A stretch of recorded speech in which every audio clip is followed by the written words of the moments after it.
Good afternoon and welcome to Live Highlight in the Magic City on the Highlight Channel. I'm Stu Nyman.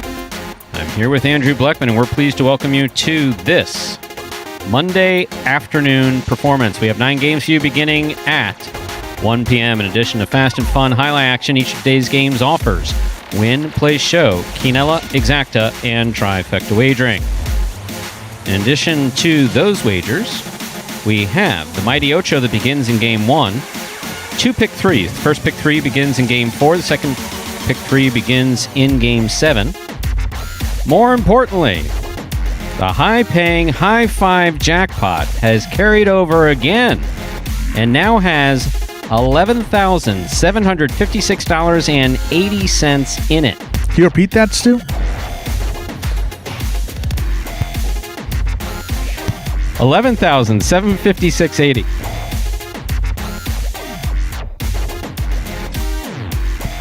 $11,756.80 is in that High Five jackpot. Play the High Five, correctly pick the winners of games 3, 4, 5, 6, and 7. If you do so correctly and have the only ticket that does so, you'll win that $11,756.80 plus whatever's wagered into it today, less a small fee that we take to pay for lights and players and cestas and all that other good stuff. Gatorade for Kubala. Yes, that's what we use that money for.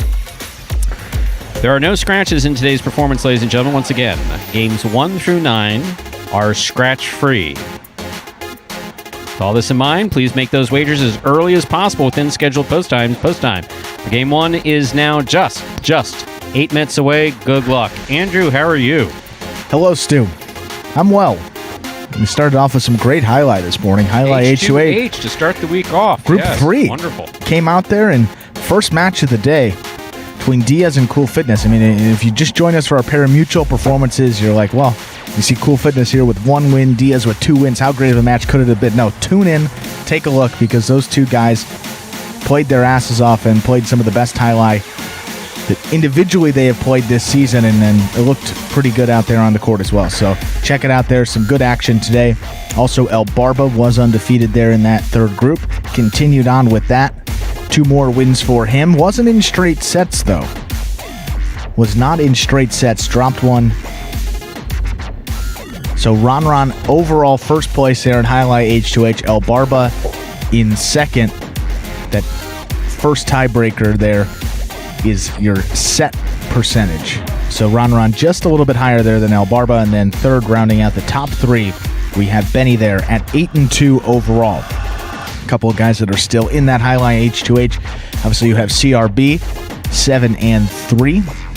You have Bueno at 7-3 as well. Those seem like the top 5 contenders. 1 more performance for each group to go, meaning 2 more matches for every player that's competing in Highlight H2H to decide who takes that bonus money here for this short season. And then when we get into May, we'll reset and have some more H2H matches and some doubles as well, Stu, as you mentioned there, I believe a few days ago in this. Did I? That's a secret. I'm not sharing that with anybody.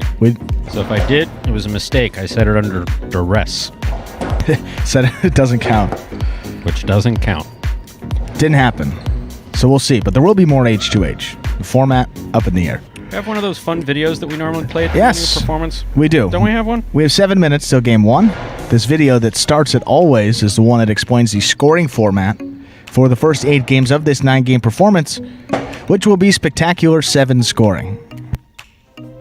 Spectacular 7 singles games are played with 8 players. Each player wears a different color jersey numbered 1 through 8 on the front. These numbers are traditionally referred to as post numbers. Post numbers are used to signify the order in which the athletes will play in a game. These numbers are also used for betting purposes. Don't be confused by the numbers on the back of our jerseys. Those are just for fun. Each game begins when the player in the post 1 red jersey serves to the player in the post 2 blue jersey. The served ball must land between the 4 and 7 lines marked on the court's side wall. If the ball lands between those lines, the serve is good and play continues until one of those two players wins that matchup. The player who loses the matchup exits the court and waits for his next turn at the end of the rotation. It's important to note that every game has 2 rounds. The first 7 matchups in a game make up round 1. Each matchup in round 1 is worth 1 point. Round 2 refers to all matchups that take place after the 7th and final matchup of round 1. The number of matchups in round 2 varies from game to game.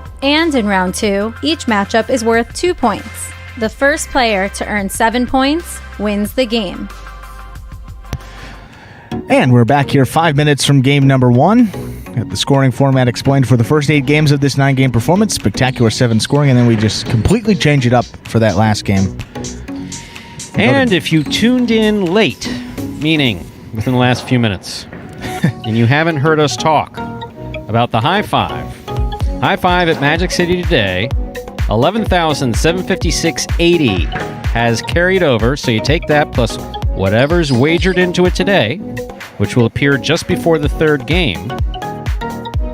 And that is up for grabs in the high five. The high five, if you're new to Magic City, is a pick 5 wager. Correctly pick the winners of games 3, 4, 5, 6, and 7. If you do so correctly. Most importantly, have the only ticket that does so. There can only be one ticket with the correct combination to cash in on the big jackpot. That will come up in Game 3. Meanwhile, we're 4 minutes away from Game 1. We are scratch-free. Everyone who's scheduled to play is here and mostly healthy. A few bumps and bruises and bangs. And no, there is expected at this point. I was seriously just kidding, trying to keep myself entertained. Which, when I realize you're just talking to a microphone and people are listening, kind of falls on dead ears in some cases. There is no secret. Highlight H2H will be introducing doubles to the H2H format beginning in May. The doubles teams have not been announced yet, though. Yes, those under wraps here. Hi, Greg. And we got Ikeda joining us in the booth. Ikeda in a bathing suit, flip-flops, and a hoodie. Well, he was getting in that. Is that a hot tub or a cold tub back there, Stu? It depends on if you put hot water or cold water in it. I don't mean. How about that? No, I don't mean an asshole. I really don't. But seriously, I set myself up for that one. See, I am sensitive to what I say and how it affects other people. I didn't just want to That was funny. That was blow you out of the water. That was good. It depends on the temperature of the water that you're putting. Well, exactly. And for those of you who are in the chat, we're glad to see that Tiger's with us. Ralph, how are you? Hope you're well. So, mushy. I've always wondered, what does it mean? Did we ever figure that out? I don't know. We're gonna leave that to John. Questions. So. Basically, the way the chat works, you guys participate as you will. Occasionally, if there's a question, we try to answer it. And if there's a statement that I disagree with or take issue with, then occasionally we'll say something. But we don't have a direct back and forth. So don't start typing a bunch of stuff in there and say, why isn't he talking to me? It's because I'm watching Highlight and keeping score and lots of other fun things. But we do try to engage as best we can. But Chuck and John, Tiger, welcome. Welcome back. 2 minutes to go now till game number 1. Final day of the Parimutuel playing week here, folks. So we have that golden cesta. It's going to be awarded here today, given to the player with the most singles wins each week of the 2021 short season and the regular season. Ron's won it a couple times. He's got the opportunity, I think it would be 4. Would that be 4 in a row for Ron? Yeah, 4th golden cesta in a row for Ron today. If he can get it, Ron in the lead here for week number 8 with his 3 wins. And we got a couple guys here at 2. Spinner, he's been a consistent threat to Ron for that golden cesta over the past couple weeks, ever since Douglas has gone out. Spinner, 2 wins. Vuelo, he's picked up 2 wins. CRB, 2 wins for him. And Ben, first time Ben has been brought up in this conversation. Ben playing some of the best highlight he has all season. 4 of 8 games in the money, including those 2 wins. And Ben with a couple, I think he's got 4 games here today, so a couple extra opportunities to perhaps take home that golden cesta here today. But Ron's always a threat in those late games. He's been winning that 9th and final game at a ridiculous clip, so we'll see if he can keep that going. Less than a minute away from game 1 and the Mighty Ocho. If you are making Mighty Ocho wagers, got to get them in the next 30 seconds or so. And don't forget the high five, ladies and gentlemen. High five begins in game 3. 11,756.80 carrying over in today's high five. Play the high five, correctly pick the winners of games 3, 4, 5, 6, and 7. You have to get those bets in before the beginning of game 3. But as we always say, betting is not required to enjoy all that we have in store for you today. And what we have in store for you today begins now. Up first, game 1. It's a spectacular 7 singles match. It's played to 7 points. Points double after the first round of play. Serving in the red shirt of post 1 is CRB. Receiving in the blue of post 2, Cool Fitness.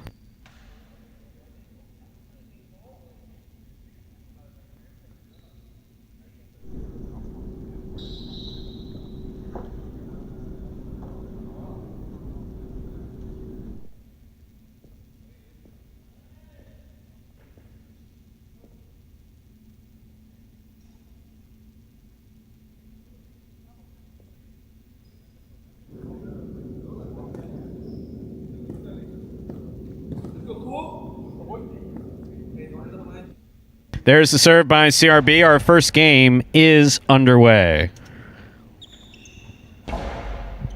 Catch by CRB at the 8 line. There's the backhand. Rebote left side by Cool Fitness to the outside. CRB is there. Carom by CRB will score. Point 1. CRB first up on the board in our first game. That'll bring to the court the white shirt of post 3. Here's number 77, El Barba.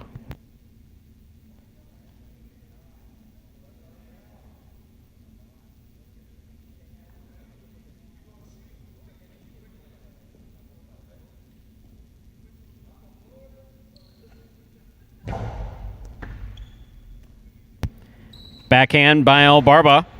Scooped up by CRB. CRB's backhand a little too low. That caught the pad, and the pad is bad. Point 3.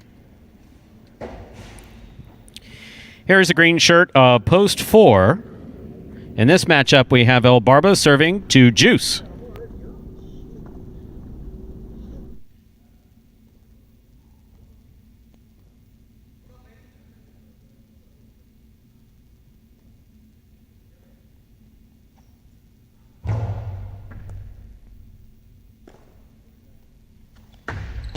A hard throw by Juice. A good catch by El Barba. El Barba to the outside. Juice with a hop makes the catch. Point 4.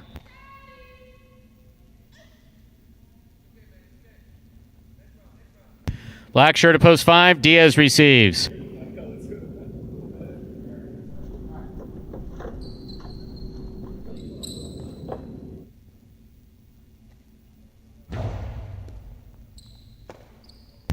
Diaz on the backhand.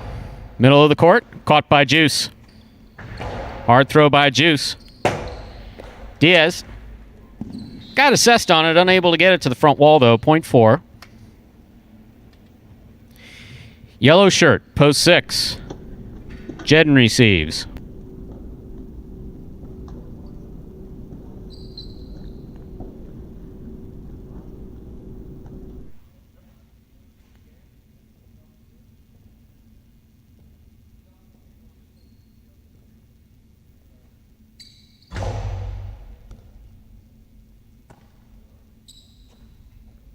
Big Pika. Big bounce goes up. It's brought down by Juice. Hard throw by Juice. Caught by Jedden. Jedden to the inside. Juice looking for Rebote. Juice showing tremendous control in that Rebote. Gets out of the way, kinda. Ball tip, point 6.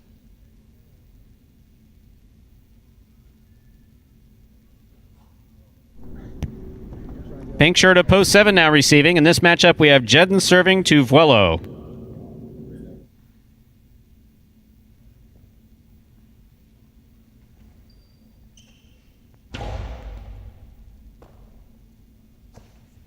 Powerful backhand by Vuelo will score. Point 7.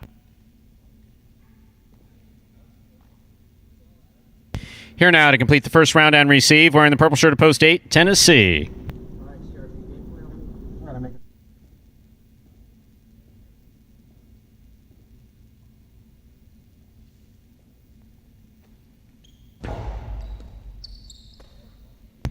Backhand by Tennessee goes wall to wall. Rebote coming out. Rebote forehand into the pad. Point 8.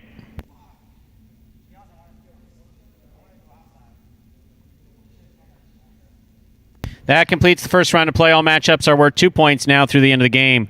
First to return, the blue of post 2, we have Cool Fitness.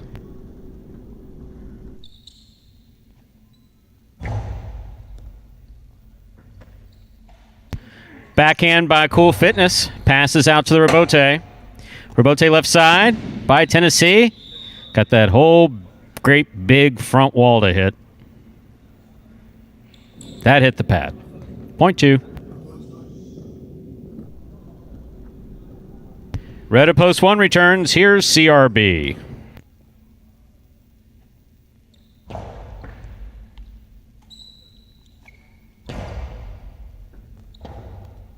Rebote left side. Catch by CRB. Backhand by CRB. Catch by Cool Fitness. Strong backhand. Rebote left side. 2-all. Caught but not held on to by Cool Fitness. Point 1.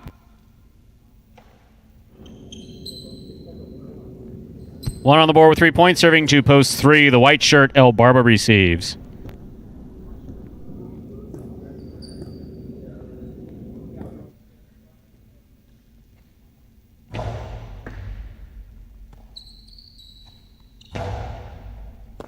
Line catch by CRB. Nice backhand. Out to the Rebote. El Barba Rebotes.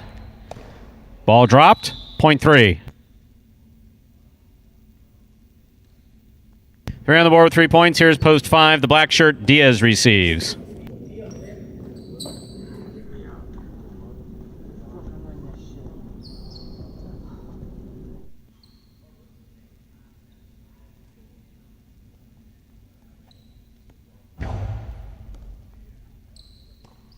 Diaz from the costado. Big bounce to the inside. Beautifully thrown.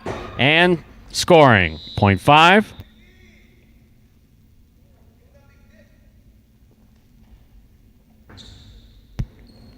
In this matchup, Diaz serves to Juice in the green of post 4.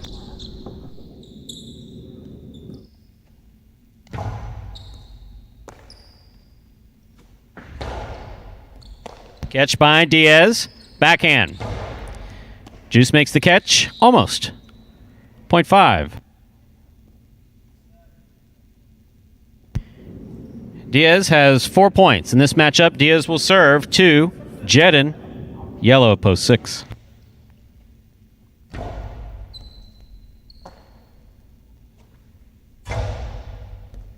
Catch on the forehand of Diaz. Back to the inside. Jedin's there. Backhand by Jedin. Bote comes like a line drive. Big bounce. Will score for Diaz. Point 5.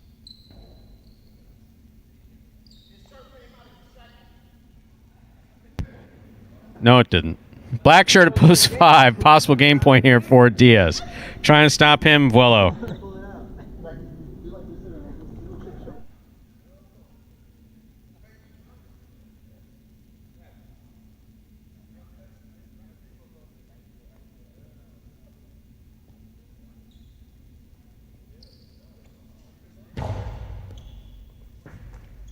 Good catch by Vuelo. Powerful backhand caught by Diaz. Catch by Vuelo, almost. Point and game, ladies and gentlemen, to the black shirt at post 5, Diaz.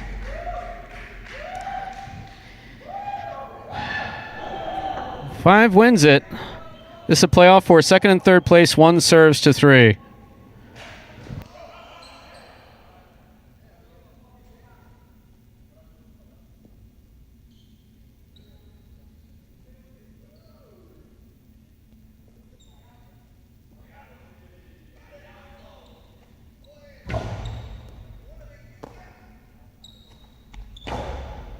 Backhand by El Barba. Here's CRB. Rebote 2-all off the court. Point and a second place finish for post 3, El Barba. 1 comes in third. Unofficial order finish for game 1, 5-3-1. Your price will be up in a moment.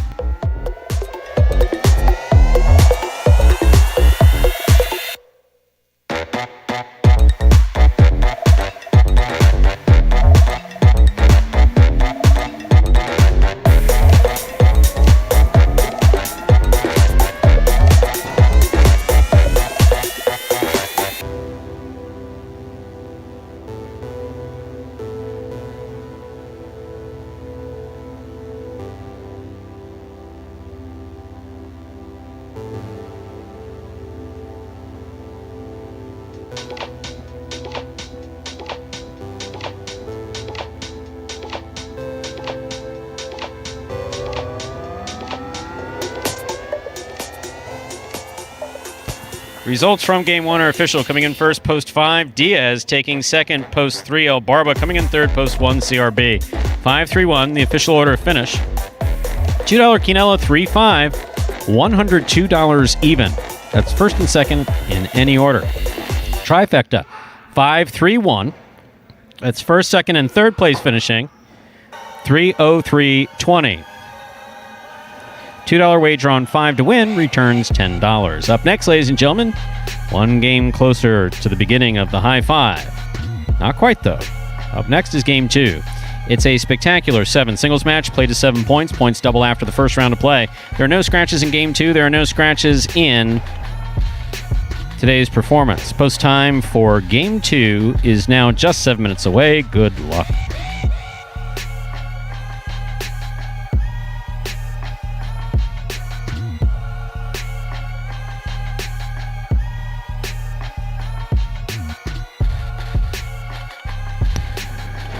And game number 2 here, just about 7 minutes away. So Diaz there with the wins, Stu. How about that? That is only out of the 5 post, difficult post. And that is only win number 3 for Michael Diaz this season. Diaz had a real difficult time putting wins up on the board the first couple weeks. He, Cool Fitness, Juice, made some changes in their approach to highlight beginning about 3 weeks ago. Not 3, maybe 4 weeks ago. First it shows in the play, and then it begins to show in the numbers, and that's exactly what you want to see. Yeah, both of them have been playing much better. It's just a matter of time before they started to break through there, and you also have to wonder how much, playing in that highlight H2H match just a few hours ago, helped some of these guys for today. I don't think that there's a better warm-up for the Parimutuel games. I don't think that to play a Partido-style format with some intensity, about an hour and a half, 2 hours before you have to play your games. Yeah. I think that's huge. And I'll say Diaz, though, played very well in that first match. He struggled a little bit more in that second one, but seems to have found his form, here in game number 1. So see if he can get another one. He's got post 7, so he already won in post 5, which is difficult enough. How about post 7 for Diaz coming back? See if he can do it there. 5 minutes to go till game number 2. And if we have any new Highlight fans joining us here for the first time today, welcome. Sorry, just first and foremost. Yes. But we also have this video for you that explains in simpler terms what exactly is going on. Take a look. The main rule of highlight is simple. Players must catch and return the ball in one fluid motion. Sounds easy enough, right? So how do you win? You can win a matchup simply if your opponent overserves, underserves, or serves the ball out of bounds. On the flip side, your opponent wins the matchup if the serve is so good that you fail to catch and return the ball to the front wall. If your opponent fails to catch the ball before it bounces twice on the ground, or if your opponent's cesta makes contact with the ball but doesn't catch it, then, in both of those cases, you win the matchup. You can also win a matchup if the ball bounces around in your opponent's cesta during an attempted catch. This is called juggling, and it's illegal in highlight. Another way to win a matchup is if your opponent throws the ball and it lands out of bounds on its return from the wall. The overall game strategy for a highlight player is to make it difficult for an opponent to reach the ball in time or to execute a rebuttal play.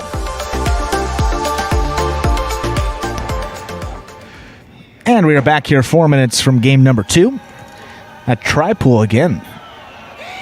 Usually game number 1 sometimes has a tendency to be a little bit lower, but we saw that pool was up over 1,100, and then back here in game number 2, pool's already up there. Close to that same amount, so some more time, see if that gets up there. High 5, of course, begins before the start of game number 3, as always here. Carryover 9,800 and change. No, sorry, 9,800. 11,000 and change. I'm a day early. Wow, look at you. Numbers guy is off today. That's my bad misinformation. No, 11,000 in that carryover. Predicting today. I know I'm tough to work with, but come on. Even I wrote it down. 11,756.80 plus whatever's wagered into it today. So, yeah, we'll be looking at a record high 5. Previous record, $12,220. So we're almost over that with the carryover alone. Did you see that costado he just threw in practice? Wow. Diaz, that was impressive. I'm going to say Diaz broke out the costado in that H2H match, and that's something that we haven't seen him throw. I mean, something he's got in the back pocket that's a weapon, but you also have to have the confidence to do it. You got to take your shots where they come, and confidence has been a difficult thing for Diaz. Yes. To acquire over the course of this short season. It's tough when you're not winning. You feel like you're playing good points, and you still seem to lose. But now that he's got some confidence with that H2H match and a win under his belt, maybe this is the game here, Stu, where he takes some chances and starts to break that out. And very, very left-handed. There are some players who are left-handed. Some players, hey, maybe I'm ambidextrous. Nope. No. He's left-handed. He is very much left-handed. So I would see he has a lot of control with that costado of all guys on this roster. Even guys in those late games, one of the best here. So CRB, Anderluck. The Anderluck phenomenon is wild. CRB, Anderluck, Diaz. I'm blanking. Ben. It's 4 left-handers. I think there's someone else. That's all I know off the top of my head. It's at least 4. But no, highlight particularly difficult. If you take your non-dominant hand and you think about tying that into something and being able to catch and throw a ball in your non-dominant hand with any degree of accuracy and strength, I'm just like Diaz is very left side dominant. I'm very right side. Right, I was just going to say, I feel the same way. And even going out there just to throw a reverse, no, I had no chance. I think I threw it. I threw it about 7 line extended into the net. So, and that was about from the 9 line. Yeah. Less than a minute to go to begin game 2. Game 2 now less than 1 minute away. Do have one new guy coming out here in game 2, and that's Ben. Ben in the running for that golden cesta here this week. Post 5, good chance for him to pick up his 3rd win, tie Ron and make things interesting. But yeah, I was going to say about Anderluck, though, you wouldn't know if you saw him. You would think he's very much right-handed, so that's what makes his game more impressive. He's got to string it together. Only 1 win for Anderluck, of course, this season, but see if he can right the ship here. Game 2 coming up right now, Stu. Time to begin game number 2. It is a spectacular 7 singles match. It's played to 7 points. Points will double after the first round of play. Serving in the red shirt of post 1, we have El Barba. Receiving in the blue of post 2, CRB.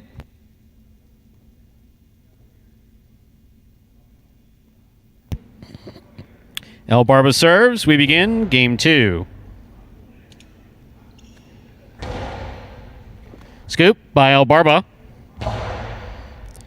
Catch by CRB. Backhand. Caught in the air by El Barba.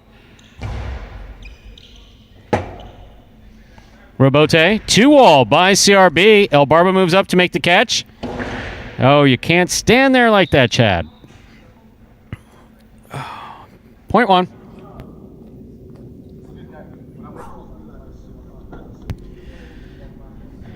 Barba first up on the board in our second game. Here's the white shirt of post 3, Vuelo.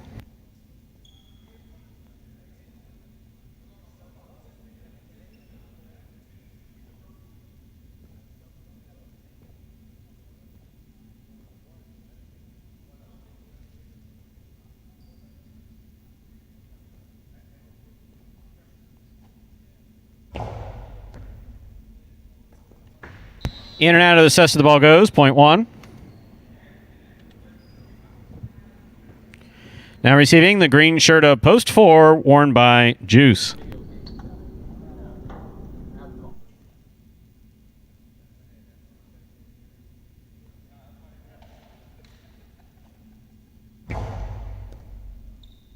Juice from the forehand. Soft touch on the 2-all. El Barba on the run. He gets there. Blasts the carambola home to score. Carambola goes to the front wall, then to the side wall, then back out. Point 1. Black shirt of post 5 receives. In this matchup, we have El Barba serving to Ben.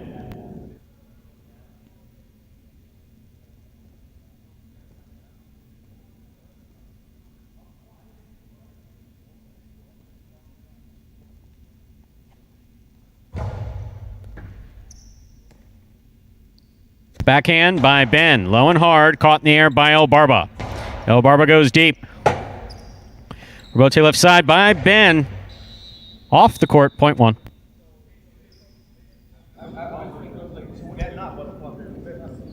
El Barba's made 4 straight points. Now receiving, yellow shirt at post 6, Cool Fitness.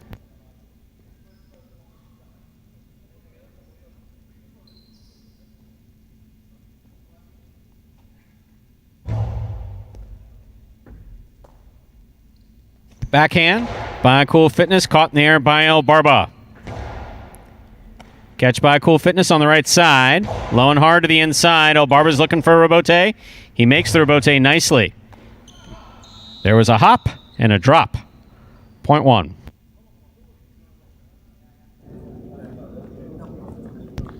El Barba's on the board with 5 straight points. Now receiving in the pink of post 7, number 30, Diaz.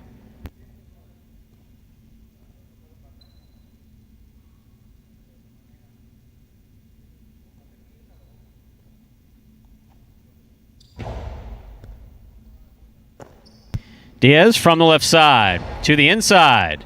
Good catch by El Barba. Catch by Diaz. There's the 2-all. El Barba got it. Kudos to El Barba. He got it. That was a beautifully thrown coastie 2-all by Diaz. El Barba got there but could not complete the throw. Fine 5 straight points for El Barba. Point 7. Play continues. Purple shirt at post 8 to complete the first round of play. Tennessee receives.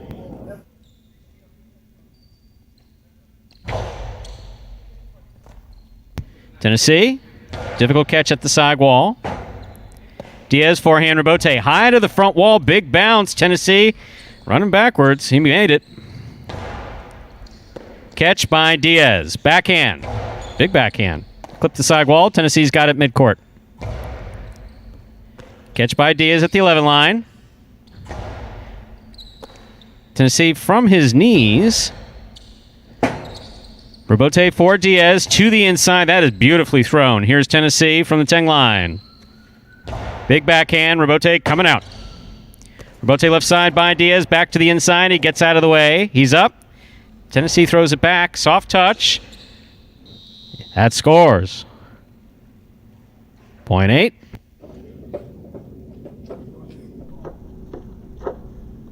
That completes the first round of play. All matchups are worth 2 points now through the end of the game. First to return, the blue at post 2, CRB.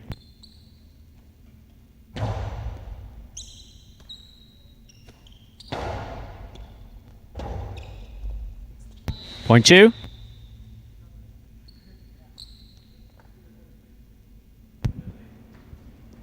Two on the board with 2 points. Here's post 3, Vowello.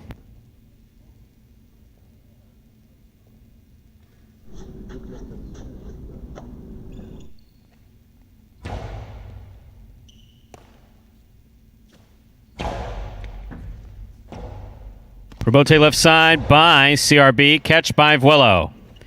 Powerful forehand by Vuelo. CRB on the rebote. Too low. Point 3. Puts Vuelo on the board with 2 points. Now receiving. Post 4 in the green shirt. Juice.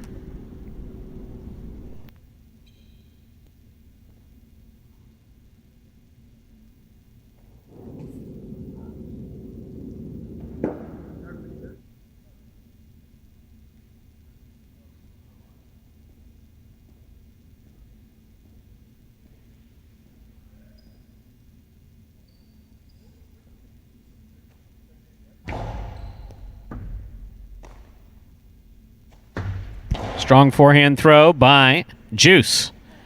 Vuelo from the right side. Fine catch by Juice. Backhand from the 10 line. Rebote coming out. Rebote left side by Vuelo. He makes it up to the front wall. Here's Juice. Juice to the inside. Vuelo's there. Powerful backhand by Vuelo. Point 3.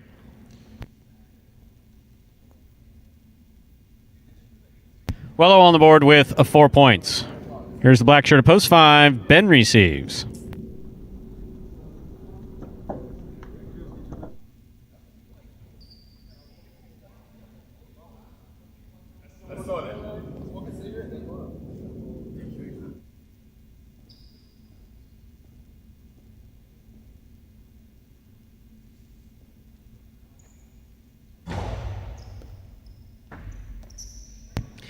Backhand by Ben. Rebote forehand by Vuelo. Catch by Ben at the 10 line. Pika by Ben to the inside. What a catch by Vuelo. Karam does not open up, but it does score. Point 3. Possible game point for the white shirt of post 3, Vuelo. Trying to stop him. Cool Fitness.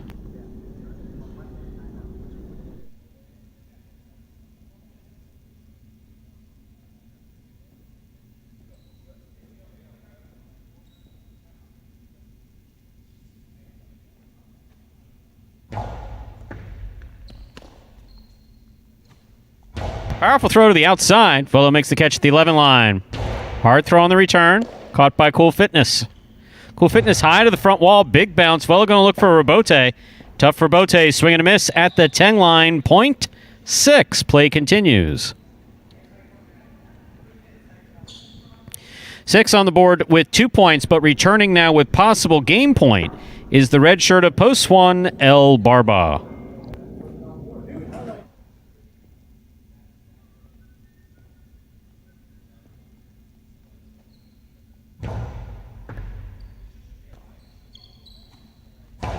Backhand by El Barba.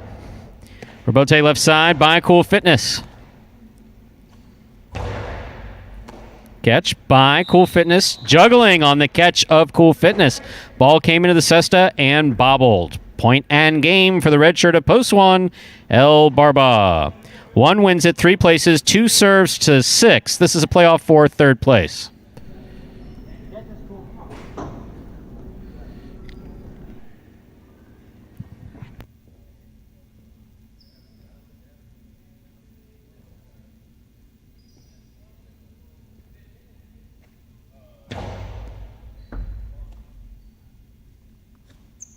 Powerful backhand by Cool Fitness. Rote left side, into the pad. Point and a 3rd place finish for post 6, Cool Fitness. Unofficial order finish, 1-3-6. Your prices will be up in a moment.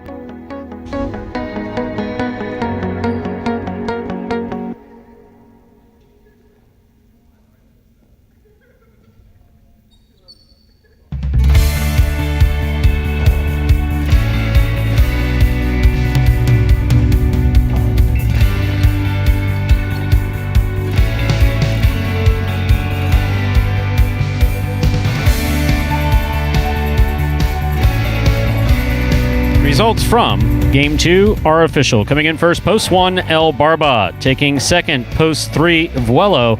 Coming in third, post 6, Cool Fitness. 1-3-6 is the official order finish for game number 2. And there are your prices. A $2 wager on 1 to win returns $10.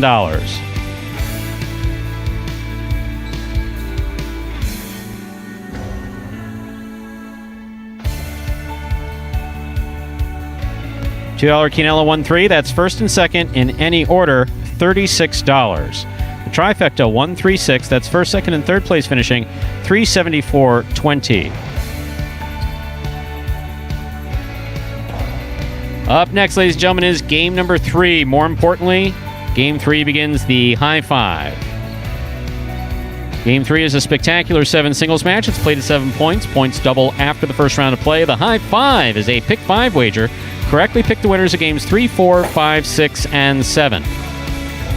There is $11,756.80 carried over from yesterday's performance in the high 5. So you're going to take $11,756.80 plus whatever the high 5 has into it today. Let's say small fee to cover overhead and Andrew's butler. It's not $44. There it is. Oh, wow. My, oh, my, oh, my, oh, my, oh, my. Look at you folks. Plugging away at the high 5. $6,331 wagered into it. So we're approaching $18,000 in that high 5. We were worried if we could say, should we say 15? Should we say 15? I'm not sure if we should say 15. Obviously, you put the asterisk and disclaimer plus whatever's wagered into it today. Should we? Yeah, we could say 15. I think 15 is safe. And then what do? You come in, you plug away $6,000 so far. So now we're approaching $18,000 in the high five here at Magic City. Once again, to play the high five, you correctly pick the winners of games 3, 4, 5, 6, and 7. If you do so correctly. Most importantly, you have the only ticket that does so. You will cash in on that $17,000 plus in today's high five. Post time for game 3, now 8 minutes away. Good luck. I really got the name El Barba from Coach JR. You know, like the first day I came into practice, he was like, "Oh, La Barbas." You know, he called me the beard. And, you know, it kind of just stuck. The most frustrating aspect of highlight for me probably would be anticipation. Because the ball's going so fast, you don't have time to wait to see where the ball's going to be thrown. It's frustrating, you know, but at the end of the day, I'm playing a sport for money, okay? My goal is to go out there, win every point, as soon as I step on the court, win the game, and call that game a day. You know, that's it. Introducing the newest game in fantasy sports, Highlight. Play for free every week for cash and prizes. Experience the thrill of the world's fastest ball game live on the Highlight channel and get in on all the action at fantasyhighlight.com. It's easy. Just sign up for free at fantasyhighlight.com, pick your players, watch your progress, and win. It's fun. It's free. It's just one click away at fantasyhighlight.com. And folks, there was an advertisement for the free-to-play Fantasy Highlight brought to you by the Highlight channel each week of the 2021 short season and regular season. Final day of the playing week here today, so we will update those scores for you after the performance and declare a winner. If you're not yet signed up, you're wondering what that is, just go to fantasyhighlight.com. You'll see a button at the top of the page that says Play Now. You'll click on that button to create your account, and you can get started from there. What you do, you have a fictitious $21 budget each week to build a lineup of 4 players. Of those 4, 3 of them singles players, 1 of them a doubles pairing, and then you get points based on how they finish throughout the playing week. 5 points per win, 3 points per place, 1 point per show finish, and then we total those up in the individual or individuals that finish atop that leaderboard. We'll take home a cash prize courtesy of Magic City Casino, which for this week, another $100 cash prize going out. So to sign up there, fantasyhighlight.com. It's the place to go, and it is completely free to play, and you can win real cash off of that. Stu? So, we have 2 questions that have appeared in the live chat there on YouTube. So, first question, Ernesto asked us if there's a time limit on the serve. No, there is no time limit. However, suffice it to say that when the players were training in 2018 and in practices, etc., if it appears that they're doing anything other than preparing to serve the ball, they hear a foot tapping. And they may hear something like, "Move it along, gentlemen." Something like that is more than likely what they hear. And why would they do that? I mean, if they're trying to break the momentum of the game with some type of mind control nonsense, yeah, no, that we don't have any patience for that. So yeah, no, some guys want to bounce the ball 5 times, some guys want to bounce the ball 6 times. Whatever it is. It's always and some people have a routine. Yes, I mean, some guys you can bounce it 10 times if that's your routine, sure. I would bounce the ball 5 times before I'd even step into the serve. Yeah. Just a thing. Got their superstitions. And then Bob asking a question regarding posted amounts. So, Bob, the carryover amount that appears at the end is minus everything. Exactly. That's minus the fee and minus the half of it that went to pay out in a consolation. So that's all taken into it. So the carryover amount is all included. Everything's been taken out of it. So it is actually $11,756.80. What doesn't show in that $6,686 that you see up there now in the high five, nothing's been taken out of that so far. That is total pool. That's not the net there. So once the game goes official is when everything gets calculated poof like magic. That's the wonderful toad equipment that does all those magical calculations. Yeah, so about $1,300 at the moment will be taken out of that. There you go, doing all that math in your head real quick. And we are, of course, talking about the high five. The high five begins in this game here at Magic City. We are up just about $18,000. It says $6,702, but $11,756.80 carried over.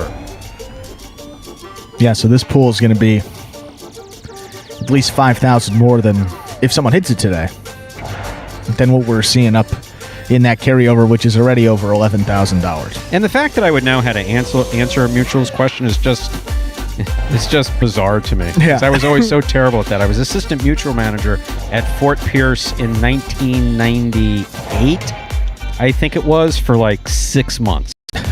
And how about this?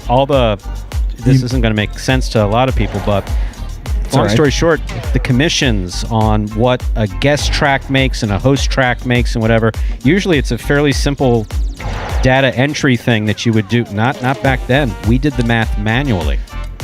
I created worksheets, subtract this from this, add this to this, times what the percentage was. Yeah, I used to do that stuff manually. I knew that I never wanted to be an assistant mutual manager again. I did know that. That's even too much math for me. By hand, I mean, we've got these Excel, these spreadsheets that do all the work for us, so makes us look a little better than we are at times, I will say that. Pat makes an interesting comment here about flying under the manager's radar. We just had a conversation about this just earlier. So things a little bit different here at Magic City, Pat. We allow quadruple the amount of what any of the traditional player managers would have ever allowed in traditional Highlight, because these players have never played before. So they come from other sports too, where they're allowed to get away with a bunch of different stuff. Also, we're trying to make players that play at Magic City, allow them to have a little bit more of their personality involved. If they get frustrated, show that frustration on the court within limits. But it's a work in progress. It's all part what those of you who tune in every day, and we know who most of you are anyway. Some of you don't participate in the chat, which we respect. But it's part of that organic development of the program. Sure. You put things out there. You use different management techniques. You go soft on some rules, harder on other rules, and you basically see where you get. And it's an ongoing process of fine-tuning. And now that we're in the 4th year with these players, we've 3 years and 3 months. Yeah. For the players who've been with us the longest, we have a better feeling of what the tolerances are within the program and with the individual players. And Highlight is it's one thing that gets a lot of conversation. Highlight is very frustrating. It is a very frustrating sport. The ball does not go where it went every time you throw it, the way it does before, the way it will again. Judges play a role in that. The balls, the court. Here at Magic City, there's a couple nuances where the bolts on the front wall are concerned, or the ridges on the side wall. So there's a number of different things that can frustrate the hell out of you in Highlight period. And not necessarily more so here, but what you're seeing is players who are getting used to those frustrating tolerances from the get-go. Yep.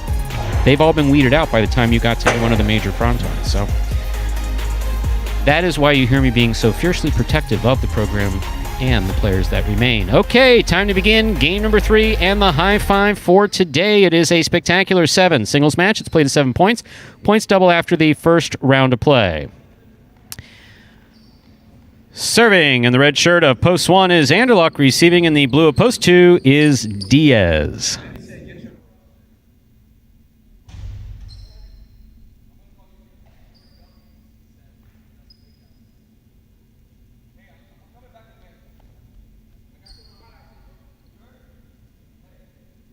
I'm coming back in May.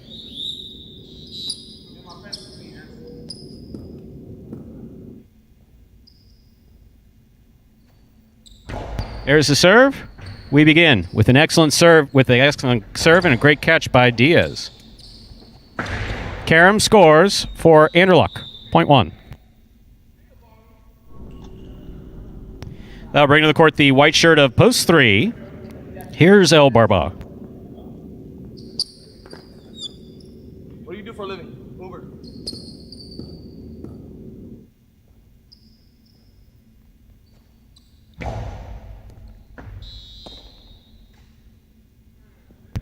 It's an overserve, point 3. Green shirt at post 4, Tennessee receives.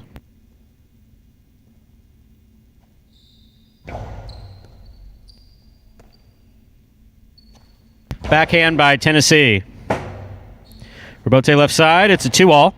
Tennessee's got it on the forehand at the 8 line. Hard throw to the inside. El Barba comes cross court. Got assessed on it. Not able to complete the catch. Point 4.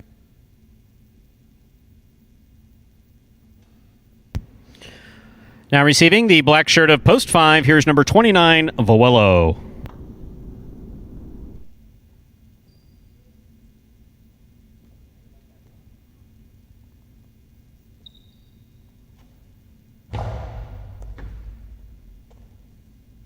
Powerful backhand by Vuelo. Clips the side wall. Tennessee going down to one knee and battered away. Point 5.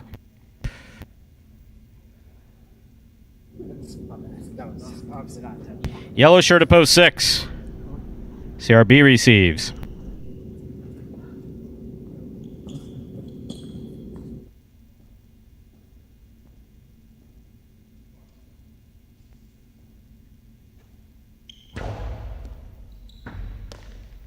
Backhand by CRB. That cleared the overhead screen. Vuelo, forehand rebote. Scores, point 5.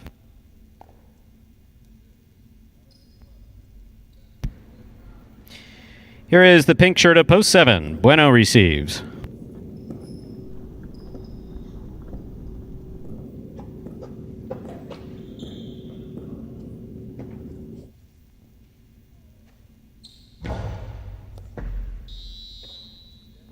Over serve. Ball must land between the 4 and 7 line. That passed. Point goes to the 7. Bueno on the board with a point. He is now serving in this matchup to the purple shirt of post 8, Kubala. This will complete the first round of play.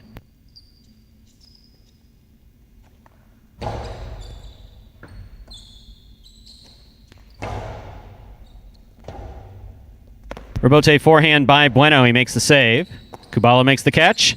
Backhand from the 5 line. Rebote forehand into the pad, point 8. Last point of the first round goes to Kubala in the purple shirt of post 8. That completes the first round of play. All matchups are worth 2 points now through the end of the game. First to return, the blue of post 2, Diaz.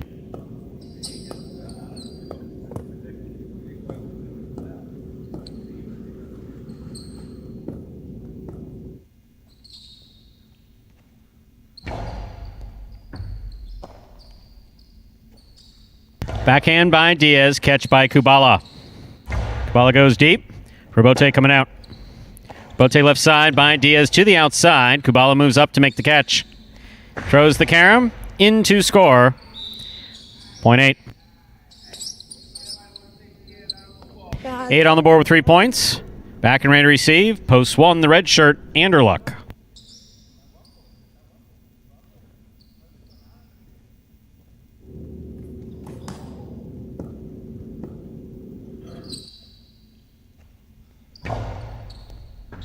Over serve, point 1. Anderluck on the board with 3 points. In this matchup, Anderluck serves to El Barba, wearing the white of post 3.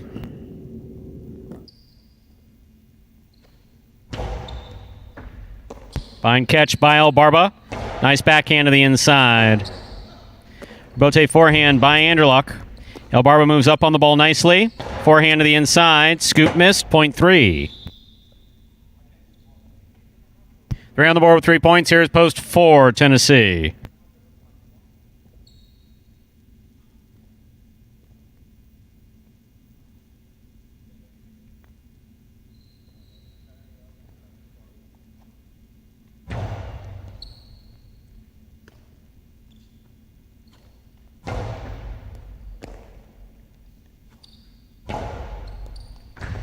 What a catch by Tennessee. That was beautiful. Rotate forehand by El Barba. Tennessee from the 9 line. Pika, big bounce. Brought down by El Barba. Hard throw to the inside. Will score for El Barba, point 3. Possible game point for the white shirt of post 3, El Barba. Trying to stop him. The yellow of post 6, CRB.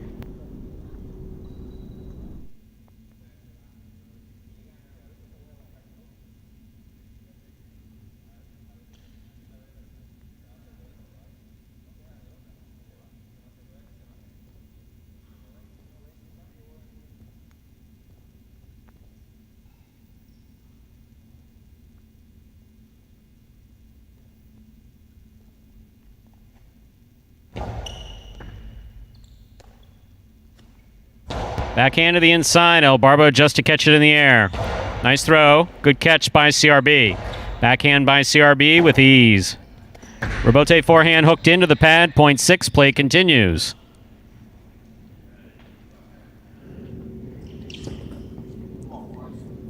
In this matchup, CRB serves to the black shirt of post 5, worn by Vuelo.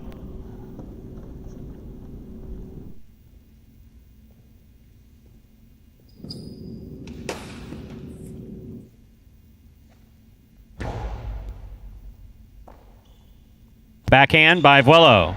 Catch by CRB. Backhand by CRB. Vuelo looking for Rebote on the sidewall. Difficult play. 0.6. CRB on the board with 4 points. In this matchup, CRB serves to post 7. Bueno.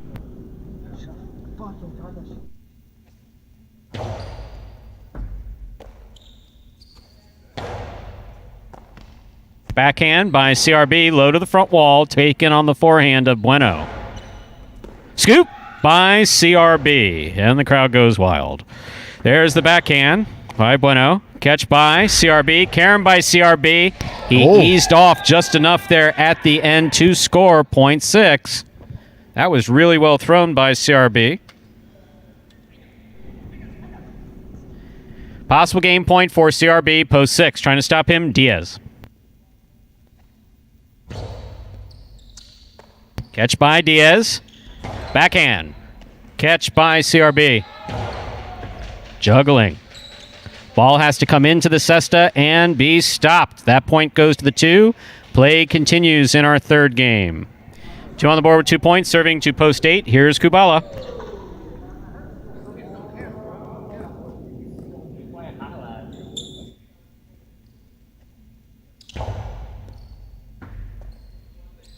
Backhand by Kubala. Rebote's on the side wall. That's a great Rebote save by Diaz. Big backhand, Rebote coming all the way out. Rebote by Diaz. He gets it up to the front wall. Kubala on the catch.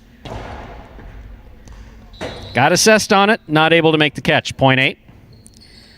Possible game point for the purple shirt of post 8. Kubala trying to stop him. Anderluck.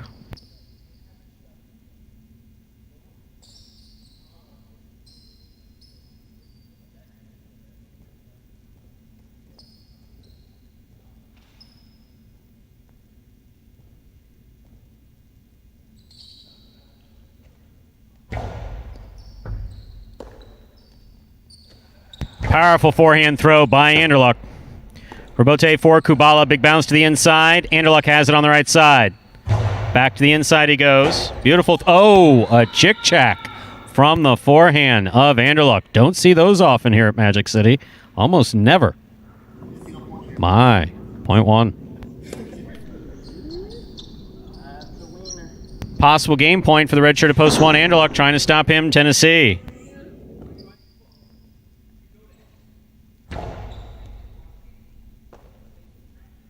Backhand by Tennessee. In and out of the cesta the ball goes. 0.4.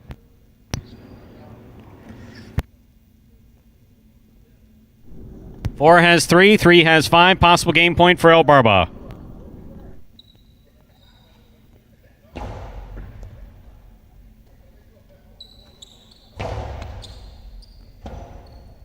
Rebote by Tennessee. Stays inside. That's a great catch by El Barba. Tennessee, forehand Rebote, lots of concentration. Excellent catch again by El Barba. Nice backhand. Rebote left side, 2-all, out of play, point and game for the white shirt of post 3, El Barba.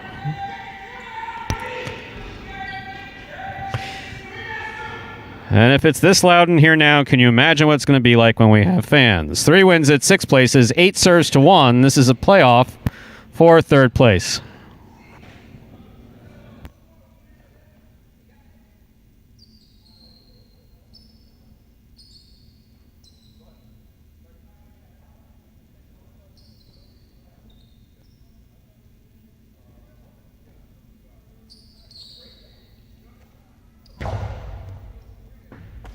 Anderluck, backhand.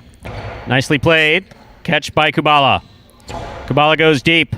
Robote comes to the inside. Forehand Robote thrown wall-to-wall by Anderluck. Robote forehand to pass. It passes. Here's Anderluck 4. Forehand Robote save.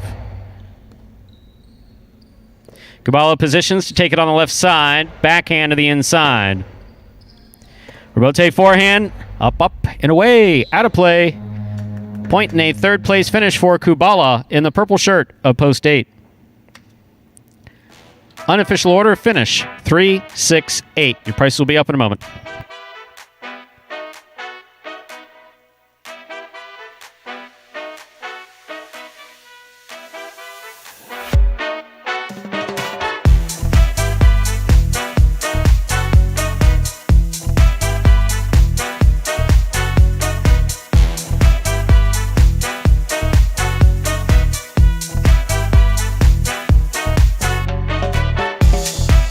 Results from Game 3 are official. Coming in first, Post 3, El Barba. Taking second, Post 6, CRB. Coming in third, Post 8, Kubala. 3-6-8 is the official order of finish for Game 3, and we'll have your prices up before I can finish the sentence. $2 Quinella 3-6. That's first and second any order, $24.80.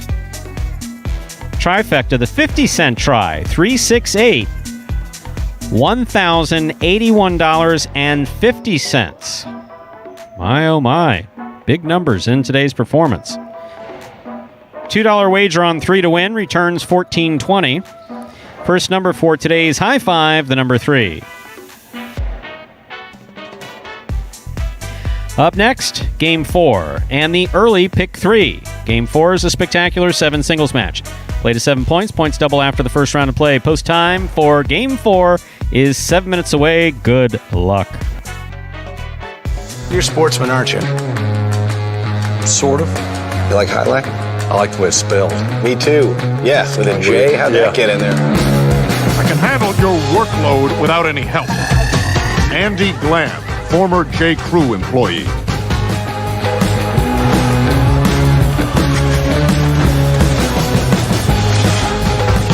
Dr. Dante Octavarius, seahorse breeder. Oh, the kid is hot tonight.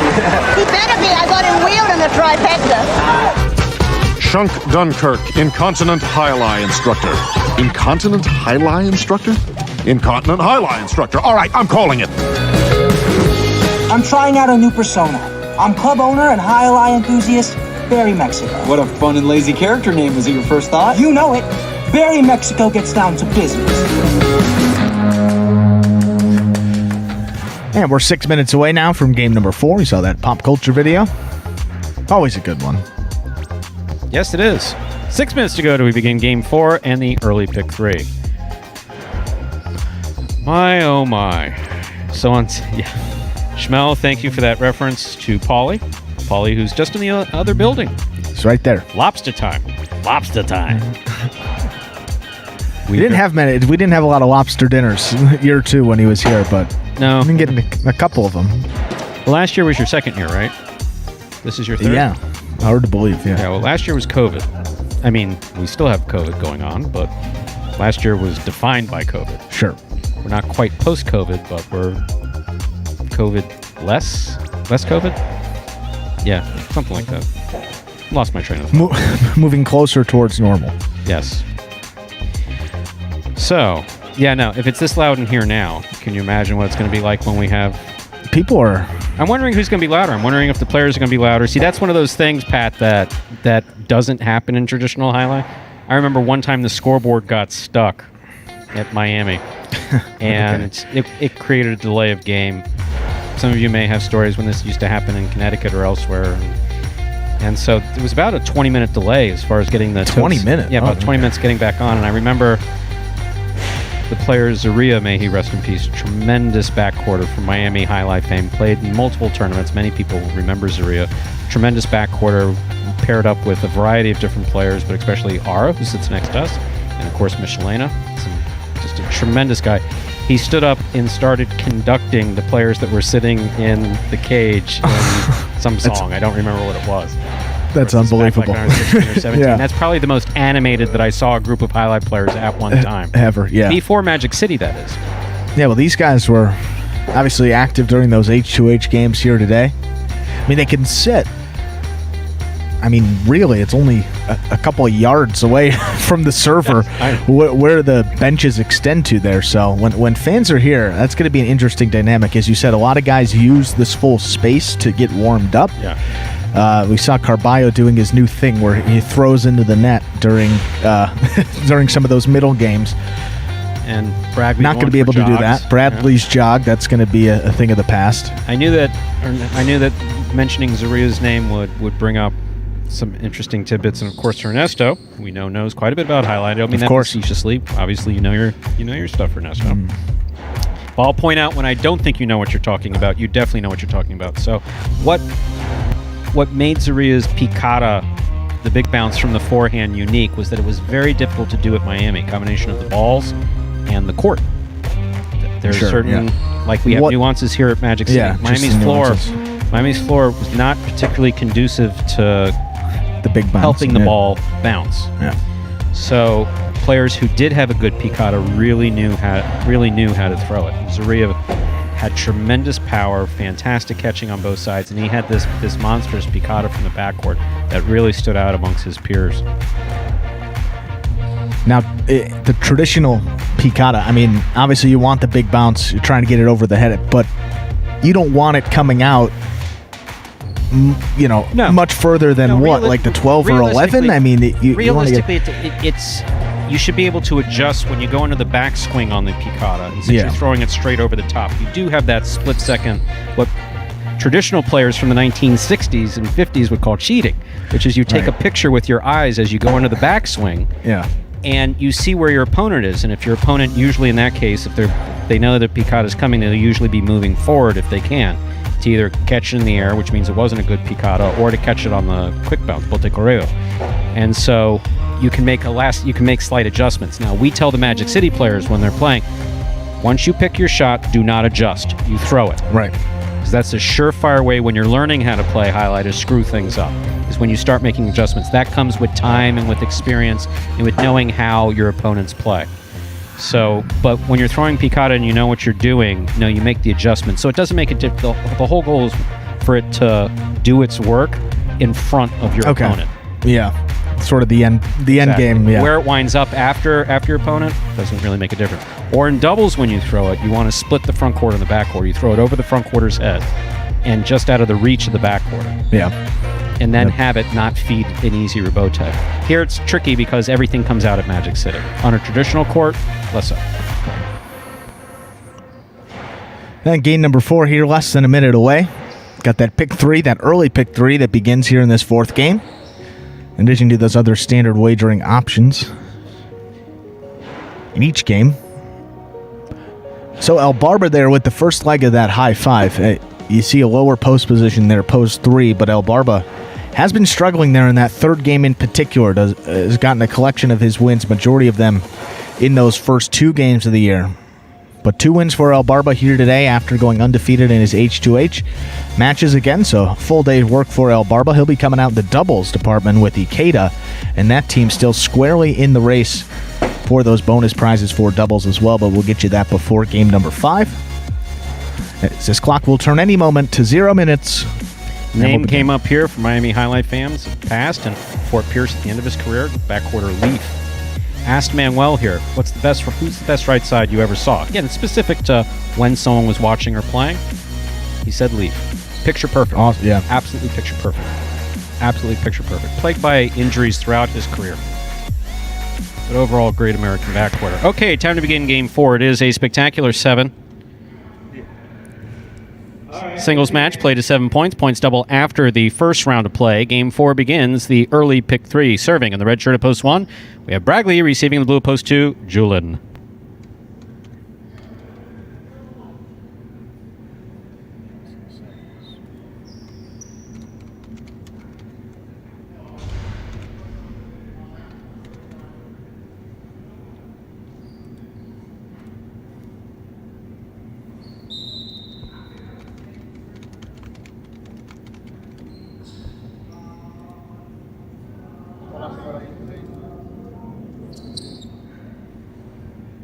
There's the serve by Bragley. We begin game number 4.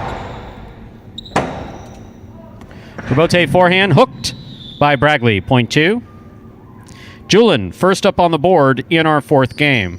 That'll bring to the court the white shirt, post 3. Here's number 22, Bueno. Yes, Ben, what can I do for you?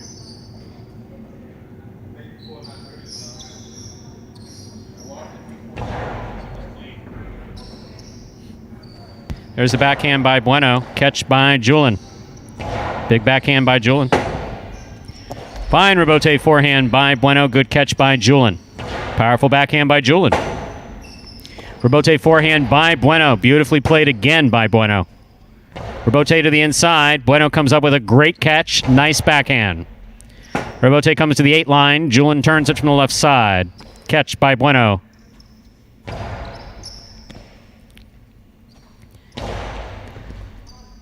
Well played point by Julin and Bueno. Julin gets the point. Green shirt at post 4. Anderluck receives.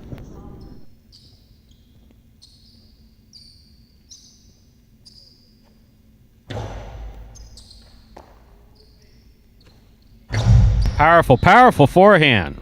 Throw by Anderluck hits the overhead screen. That's out of play, point 2. Here's the black shirt at post 5 receiving. Julin will now serve in this matchup to Jedden.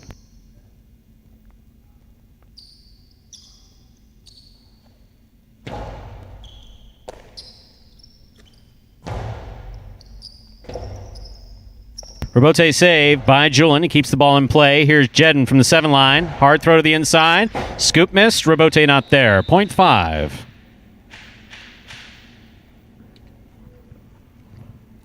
Yellow shirt of post 6. In this matchup, we have Jedden serving to Benny.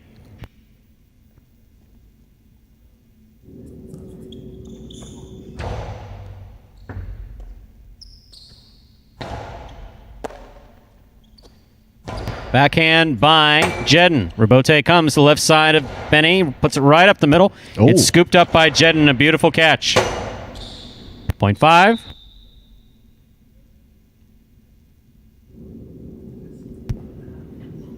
In this matchup, Jedden serves to the pink shirt of post 7, worn by Ben.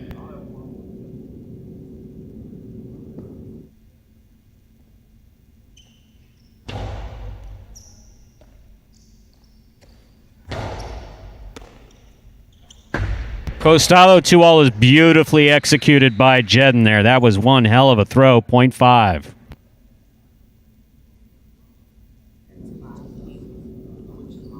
Here now to complete the first round and receive. The purple shirt of post 8 is Kubala.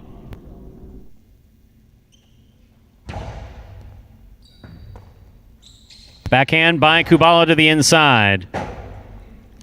Robote forehand by Jedden. Escapada. That hit the overhead screen. Point 8.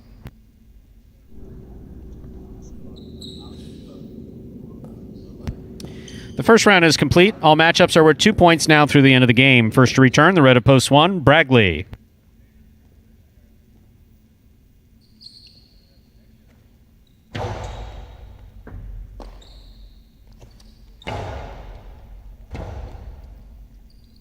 Bote left side. The Philo lands out. Point 1.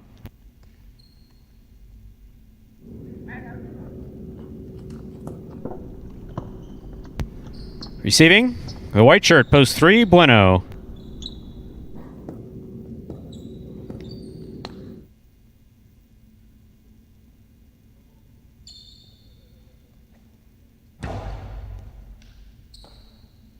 Backhand by Bueno, clears the overhead screen. Robote right up the middle.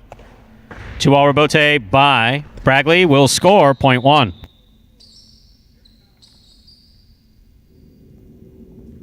One on the board with 4 points, serving to post 4. Anderluck receives.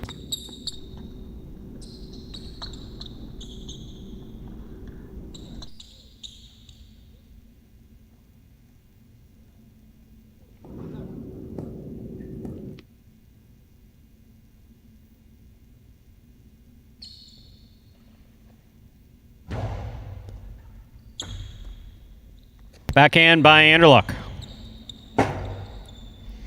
Rebote forehand by Bragley. Catch by Anderluck midcourt. Low and hard to the inside. Saved by Bragley.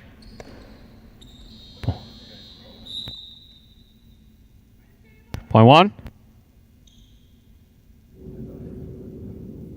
Possible game point for the red shirt at post one. Bragley trying to stop him. Post two, Julin.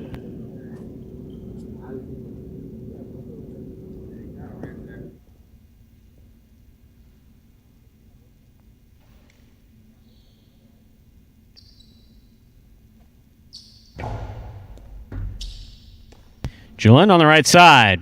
Low and hard to the inside. Bragley for the rebote. That's a nice save by Bragley. Julin from the outside. Powerful forehand. Nice pickup. Wow. Thank God he didn't walk into it. Rebote save. Hit the overhead screen. Point in game. Post one. Bragley.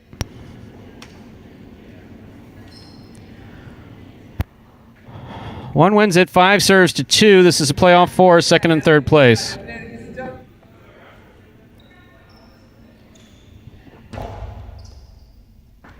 Beautiful catch by Julin. Nice backhand. Julin got out of the way nicely there.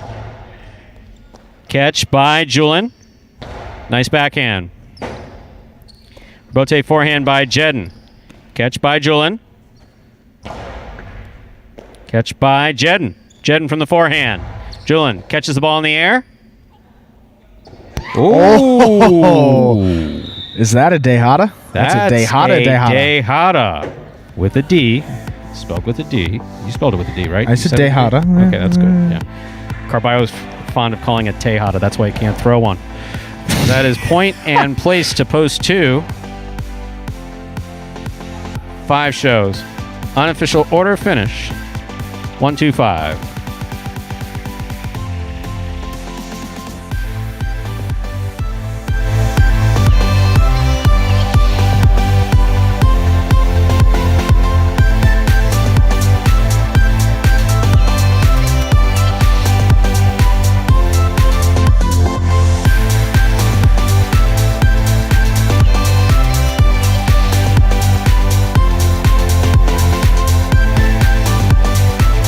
Winning game 4, post 1, Bragley. Taking second, post 2, Julin. Coming in third, post 5, Jedden. 1, 2, 5 is the official order of finish for game number 4.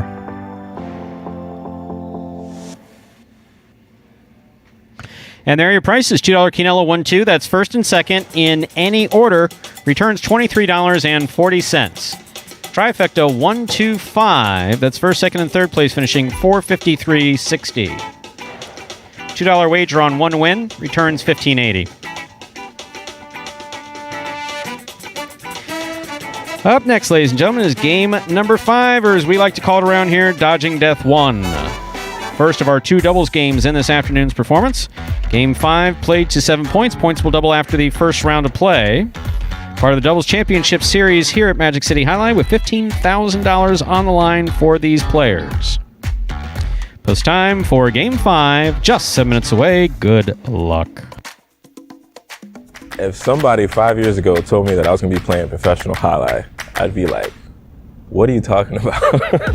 The most frustrating aspect of the sport is the fact that you could probably play your ass off, and because of the component of chance in the sport, you could still lose. For me, the biggest motivator, I would say, is my son, because he comes out here, sees my games, and he looks up to me as like, oh, daddy, my daddy plays Jai-Alai, and I just want to make sure I come out here, make sure I make him proud. Main goal for the 2020 season is just, come out on top. That's been my goal from day one, so just doing what I can to make that happen.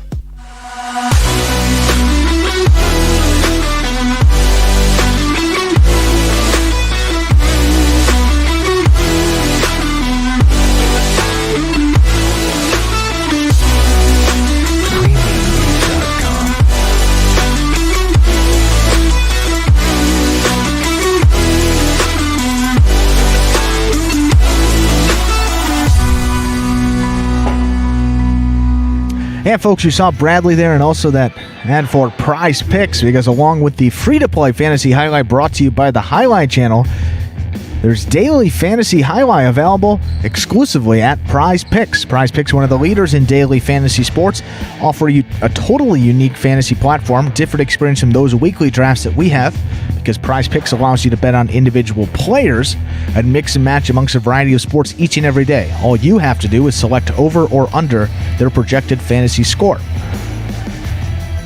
Now, for a limited time, they're offering special incentives for signing up. Just go to prizepicks.com and type HI, that's J-A-I, into the referral code field when you do so. And if you make a $100 deposit into your betting funds, well, Prize Picks will match that. And they'll put another $100 into your account for you to work with, just like that. And now here's where it gets even more interesting, because if you sign up for Prize Picks, send us a picture of your computer or phone screen as proof that you did so.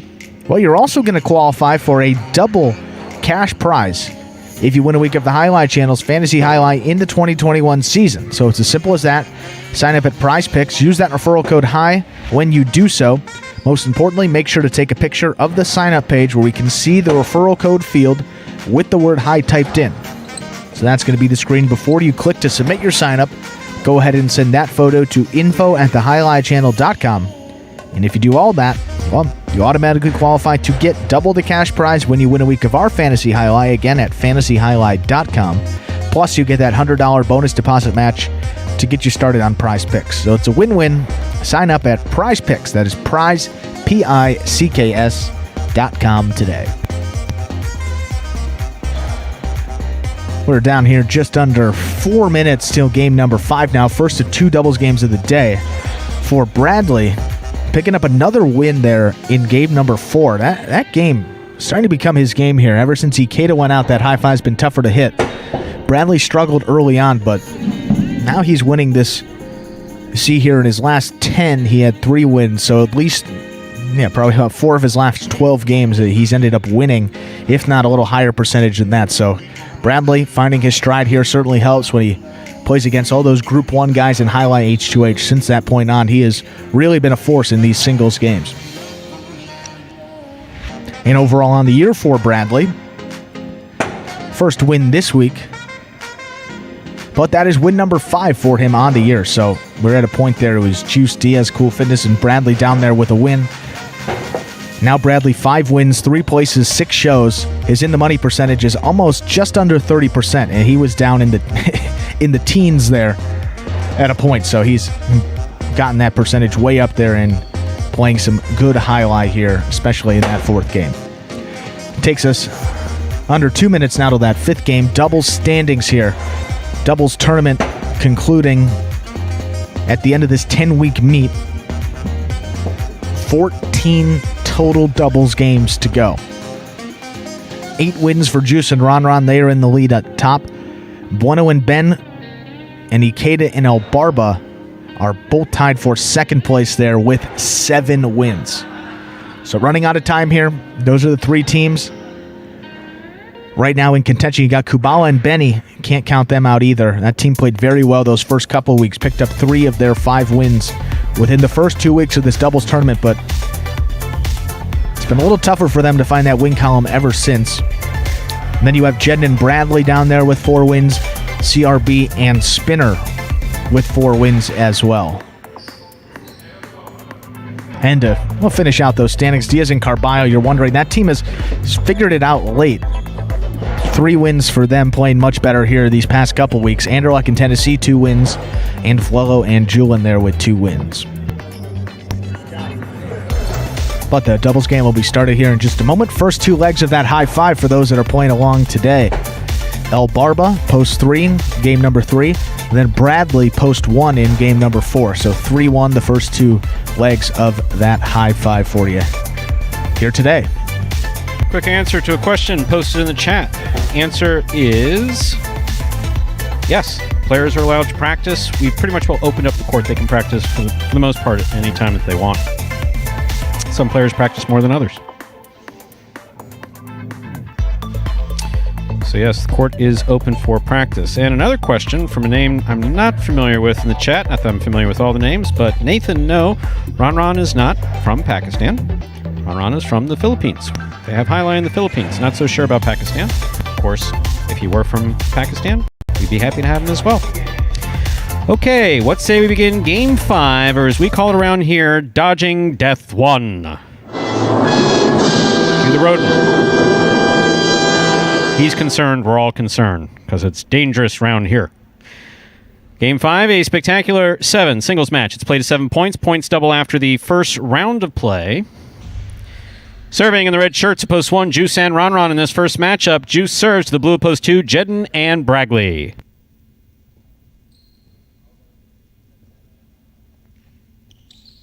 It's an outside serve to start things off, and it's an overserve. First point to the 2. 2, first up on the board in our 5th game. That'll bring to the court the white shirts of post 3, the team of Vuelo and Julen.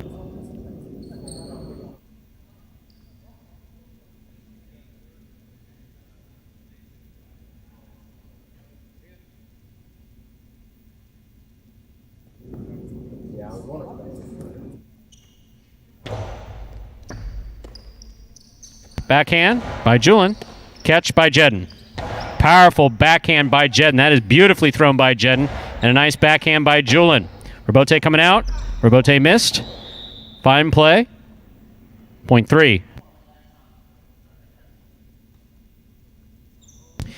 In this matchup, Vuelo serves to the green shirts of post 4. Kubala and Benny receive.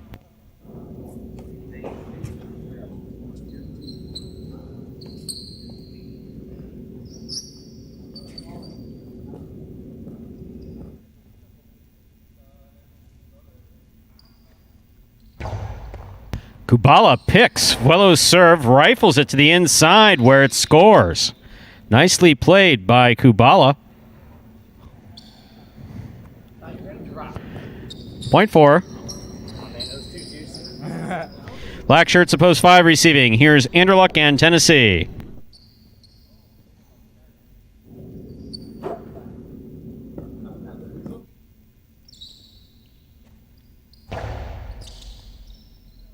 Tennessee from the forehand.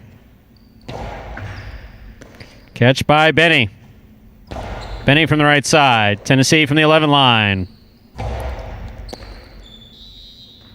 Point 5.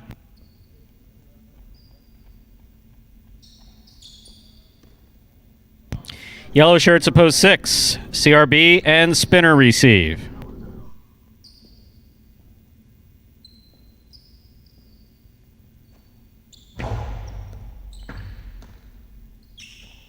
Backhand by Spinner. Catch by Tennessee. Backhand by Tennessee. Here's Spinner from the 11 line. Backhand deep into the backcourt along the side wall. Beautifully thrown and nicely caught by Tennessee. Catch by Spinner. Hard forehand. Robote coming out. Anderluck. Robote left side. Beautifully thrown to the inside. Robote by Spinner. Tennessee moves up to make the catch. Powerful throw. Caught in the air by Spinner. Backhand by Spinner. Anderluck from the 8 line. Powerful right side. Catch by Spinner. There's the backhand.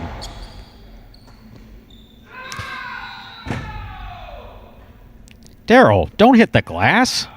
You might break something. Concerned about the glass. Point 6. You didn't have it? Pink shirts of post 7 receive. Here's Bueno and Ben.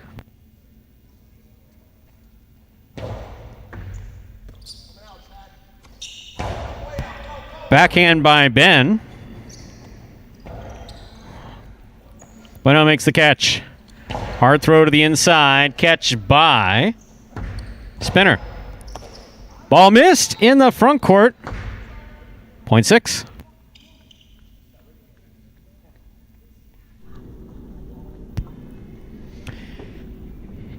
In this matchup, CRB serves to purple shirts post 8, Ikeda and El Barba.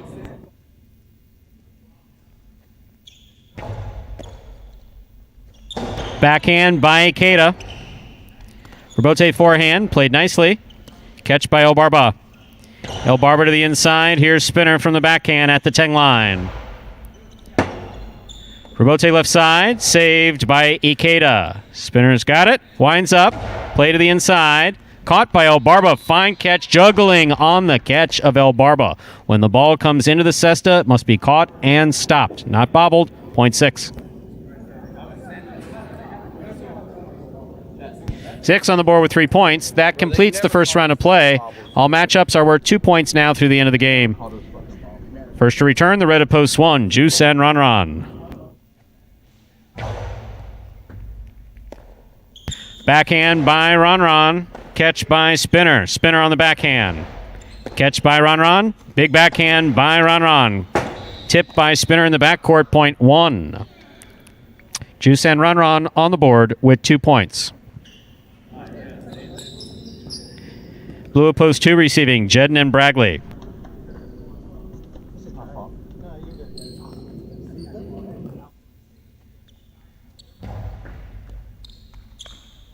Bragley from the forehand. Throws the carom. The 2-all stopped by Juice. Juice throws it back. Bragley's got it. Hard throw. Caught in the air by Juice. Nice backhand by Juice. Right to the corner where it's tipped. Beautifully played by Juice. 0.1. Juice and Ron on the board with 4 points. In this matchup, Juice serves to Vuelo and Julin.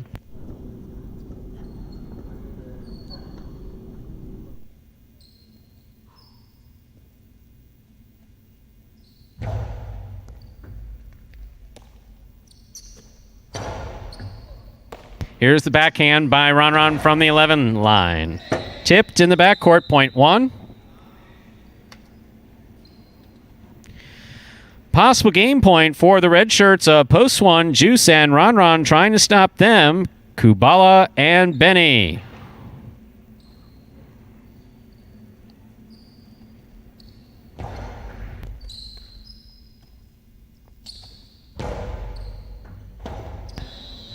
Point 4, play continues. 4 on the board with 3 points. Here is post 5, Andrew Luck and Tennessee.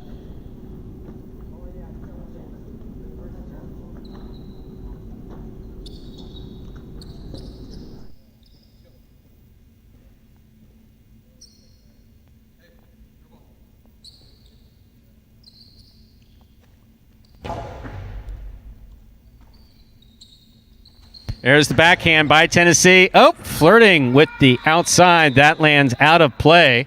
0.4.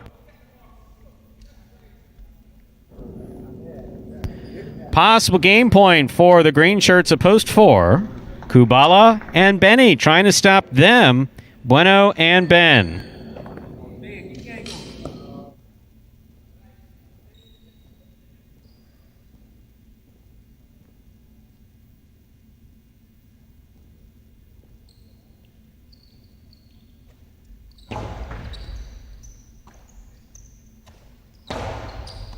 Excellent catch by Benny. There's the backhand. Clears the overhead screen. Rebote for Bueno. Catch by Benny. Backhand by Benny. Catch by Bueno. Outside placement by Bueno. Stopped by Kubala. Throw by Kubala. Stopped by Ben. Ben from the forehand at the 11 line. Catch by Kubala. Powerful backhand by Kubala. Caught by Ben in the backcourt. Catch by Kubala. Kubala to the inside, caught by Ben, and a beautiful catch there at the 11 line. Backhand by Kubala to the outside. Ben with a hop makes the catch.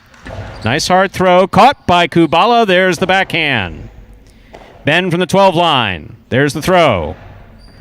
Catch by Benny deep in the backcourt. Over the top he comes. Ben with a hop makes another spectacular catch back at the 12 line. Rebote saved by Kubala. He's up. Catch by Benny. There's the backhand. Catch by Ben in the backcourt. Forehand by Ben escapes, hits the overhead screen as the crowd goes wild. In here, out there, everywhere. Point and game to the green shirts of post 4, Kubala and Benny. 1 places, 6 shows. Unofficial order finish 4-1-6.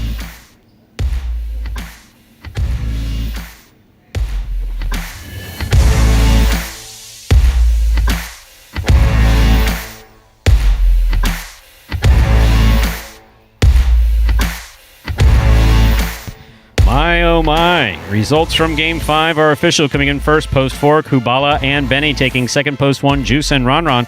Coming in third, post 6, CRB and Spinner. 4-1-6, official order finish for Game 5.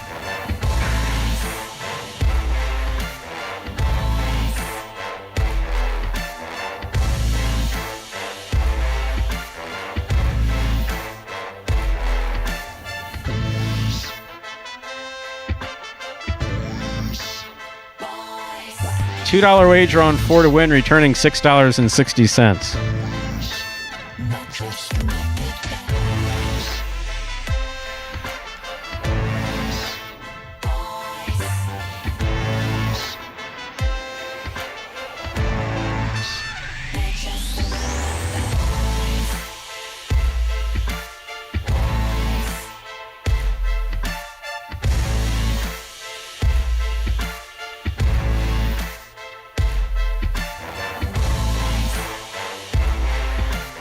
Ladies and gentlemen, we've been just now notified of a late scratch.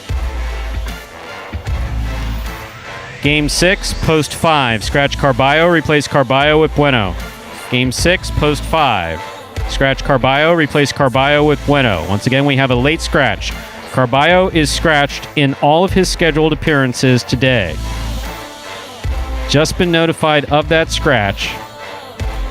Game 6, post 5. Scratch Carballo, replace Carballo with Bueno. Let's look ahead to Game 7. Game 7, post 2. Scratch the backcourt, Carballo, replace Carballo with Spinner. Game 7, post 2. Scratch Carballo, replace Carballo with Spinner. Game 8, post 5. Scratch Carballo, replace Carballo with Kubala. Game 8, post 5. Scratch Carballo, replace Carballo with Kubala. Game 9, post 7, scratch Carballo, replace Carballo with Anderluck. Game 9, post 7, scratch Carballo, replace Carballo with Anderluck. Once again, Carballo is a late scratch in this afternoon's performance.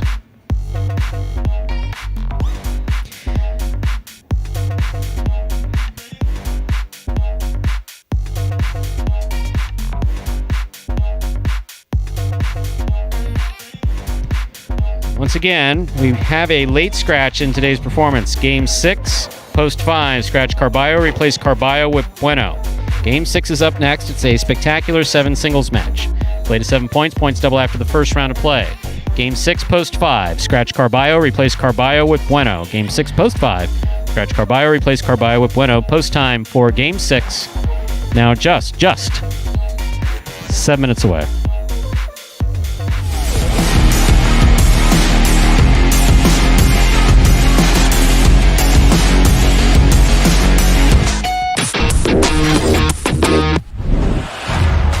Bueno goes deep. Ball comes out. Ben makes the save. Bueno with the 2-all that scores.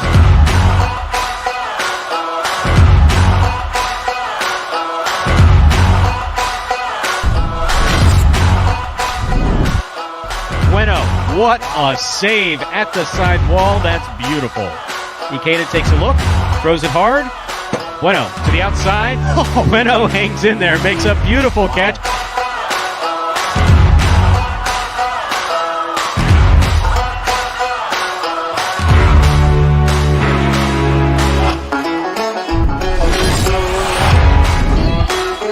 To the inside, Bueno makes the return. Rebote left side by Douglas. Bueno catches it. Karam scores.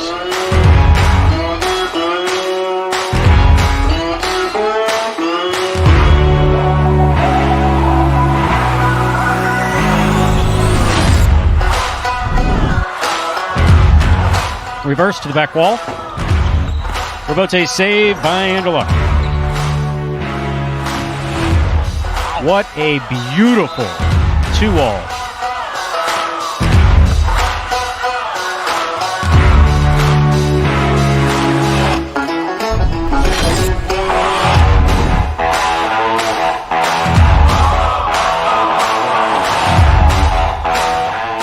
Bueno goes to the floor, digs it out, and it scores for the win.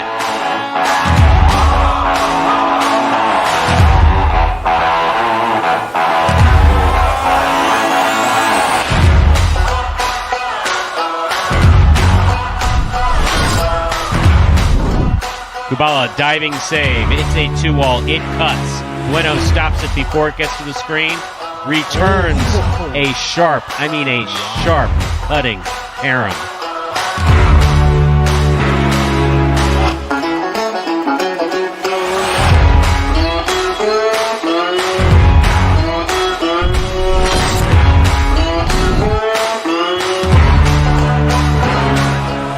And look from the forehand. Rifling it to the inside. Bueno digs out the rebote, keeps it in play.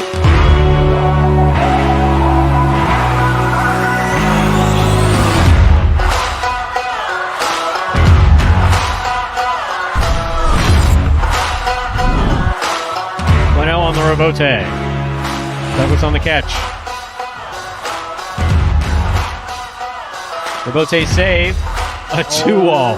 Boy, is that smart.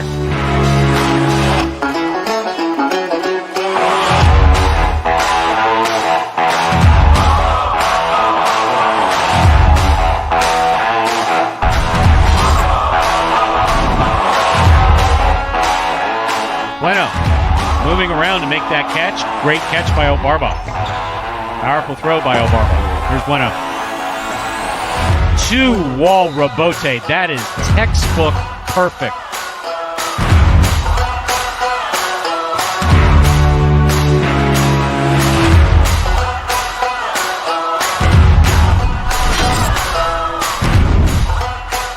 Stopped it, returns to Karam for a sharp cut, then got there. Stopped it, returns the 3-wall play. This is going all the way outside. Bueno's on it.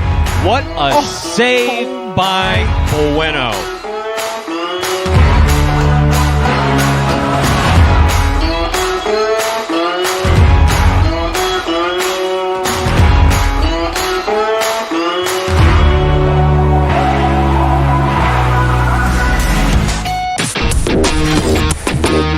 And folks, there, the top 10 plays courtesy of Bueno for his third place finish in those championship singles standings just a year ago. Final reminder here of that late scratch. Carballo, it's a late scratch in all of his scheduled appearances for Game 6. Post 5, you're going to scratch Carballo, replace him with Bueno. Game 6, Post 5, scratch Carballo, and replace him with Bueno.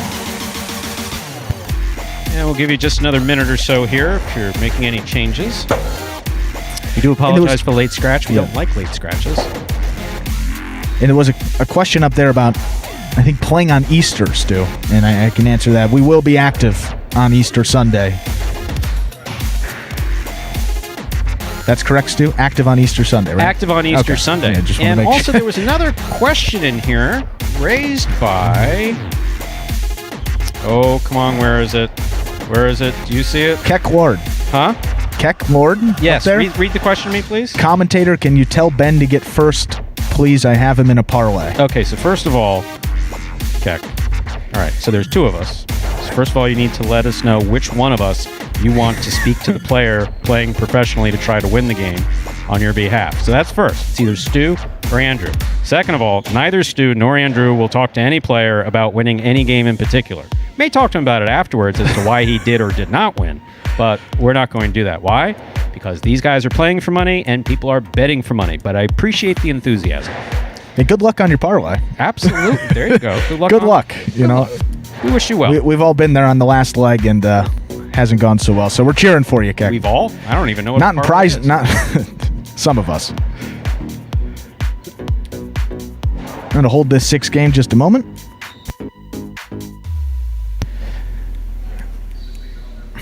People make some changes there for that late scratch of Carballo. Bueno in there in the 5. That would most definitely be unethical, and I would not do anything unethical. I would try not to do anything unethical. I'm sure I've done some unethical things. I wasn't referring to Prize Picks. Yeah. Oh no, not you. Michael asked. That would be unethical. Yes. To tell a player to win? Oh, exactly. No. I would encourage someone to do well. I would encourage them to, but not because someone's asking me because they need them in a wager. That's why it's called betting. Yes. Stu, Captain Ethics. I agree. Would you not agree that I am pretty? No, are you kidding? That's not a joke at all. Yeah, no, I am pretty. No, I wasn't questioning. You run a pretty tight ship around here. Yeah. I do. But do you know what Prize Picks is? I've heard. Well, have you heard of it? I mean, maybe you want to try it. Heard of it. No, Okay, let's begin this game. Time to begin game number 6. Time to begin game 6. It is a spectacular 7 singles match. It's played to 7 points. Points will double after the first round of play. Serving in the red shirt of post 1 is Kubala. Receiving in the blue of post 2 is Runron.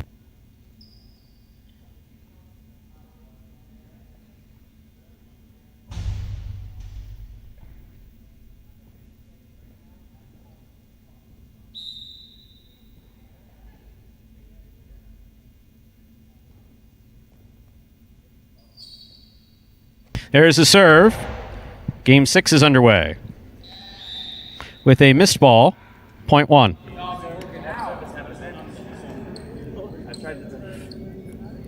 And our next matchup, Kubala serves the white shirt of post 3, worn by Spinner.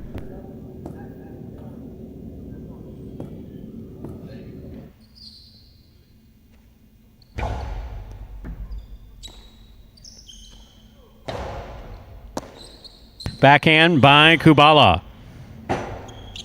Rebote forehand by Spinner. Kubala, backhand to the inside. Rebote forehand is up, fell short. Point 1.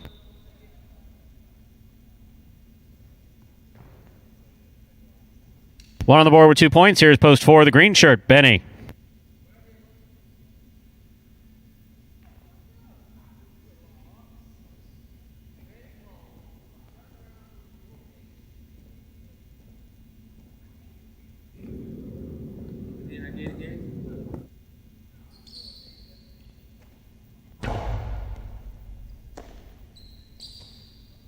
Backhand by Benny, catch by Kubala. He goes deep. Scoop attempt missed. Rebote not there. Point 4.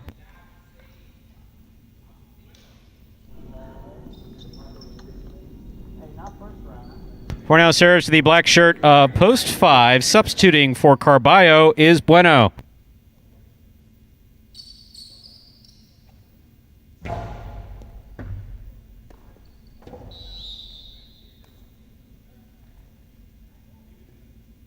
Point 4. Yellow shirt of post 6, Bragley receives.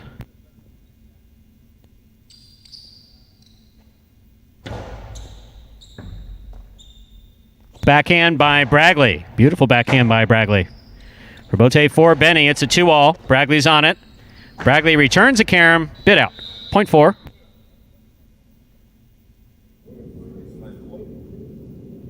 Benny's on the board with 3 points. In this matchup, he serves to the pink shirt of post 7, worn by Ikeda.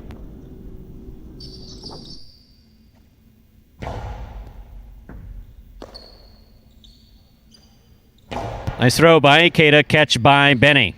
Backhand by Benny, catch by Ikeda. Ikeda, strong look of concentration on his face. That's a beautiful throw. What a catch by Ikeda there at the 9 line. Benny moves up, takes it on the forehand. Back to the inside he goes. That's one of those catches he was doing the other day. Beautiful catch by Ikeda. Backhand by Benny. Rebote forehand by Ikeda. Benny's there at the 8 line. Back to the inside he goes. Well played point by Benny and Ikeda. Point 4. 4 on the board with 4 points. Here's post 8. Jedden receives.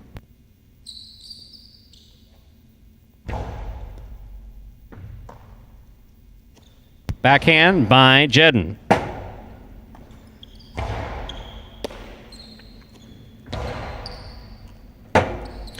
Rebote left side by Benny. Catch by Jedden. Scoop by Benny. Hard throw to the inside. Scores on the second bounce. Point 4.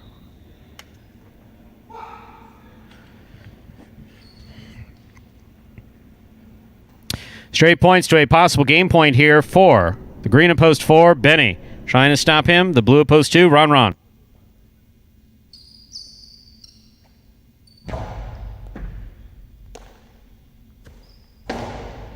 Low runner caught by Benny. Nice backhand follows. Ron for the rebote. Ron makes the rebote. Benny with authority from the 5 line to the inside. Not inside enough. Ron. Backhand. Rebote left side by Benny. Catch by Ron. Ron winds up. Makes a beautiful 2-wall 2 score. Well executed by Ron. That was a beautiful straight point effort there by Benny in post 4. Point 2. White shirt at post 3 receives. Here's Spinner.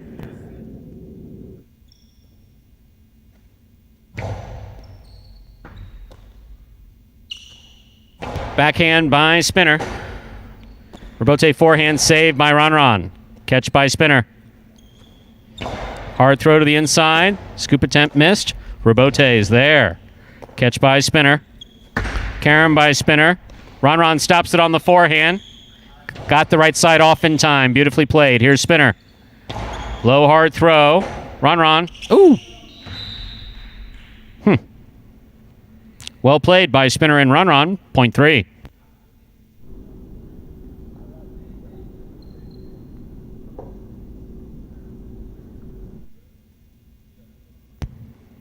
Play continues. Spinner will now serve to the returning 1 post in the red shirt.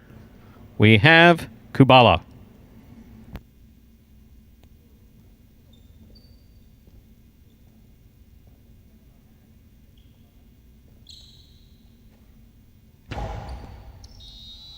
Under serve. Ball must land between the 4 and 7 line. That fell short. Point goes to the 1. 1 on the board with 4 points. Here's post 5. Bueno.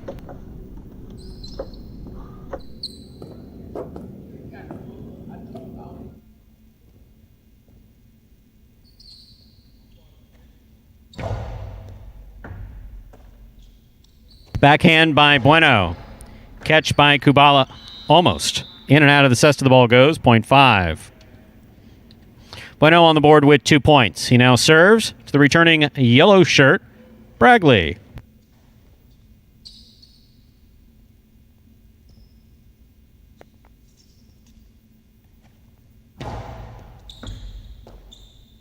Big backhand by Bragley goes wall to wall. Bueno for the rebote. From the left side to the inside. That is a beautifully thrown rebote by Bueno. What a save by Bragley. Hit the rail just above the front wall. That was an excellent effort by Bragley to try to make that save. Point goes to the 5. Bueno now has 4 points. In this matchup, he serves to post 7 in the pink shirt, Ikeda.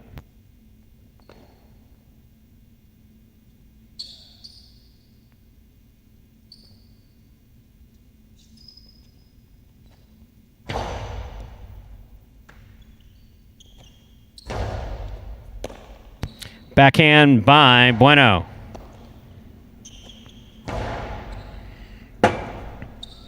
Rebote, back to the inside. What a great catch again by Ikeda. He's catching these balls behind him. Not what we typically advise folks to do, but it's working for him. Point 7. Back and ready to receive in the purple shirt, post 8, Jedin.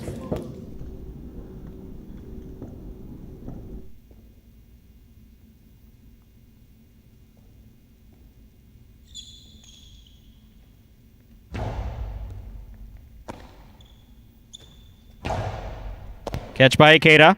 Backhand. Jedin makes the catch.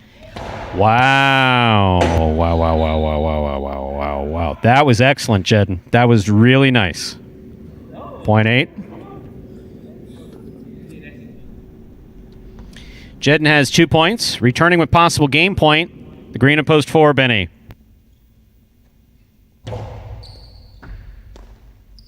Backhand by Benny. Right to the corner. Rebote forehand by Jedin. Catch by Benny. Benny low and hard to the inside. Caught by Jedin. Jedin hard backhand. Tipped mid-court by Benny. Play continues. 2 more for Jedin in the purple shirt of post 8. 8 on the board with 4 points. Here's post 2, Ron.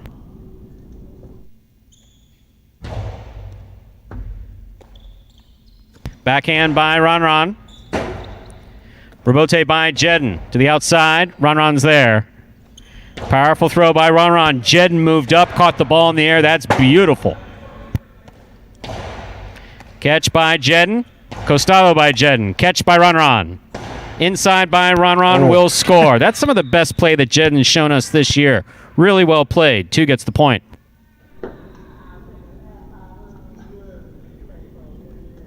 Two on the board with 4 points. Here's post 3. Spinner receives.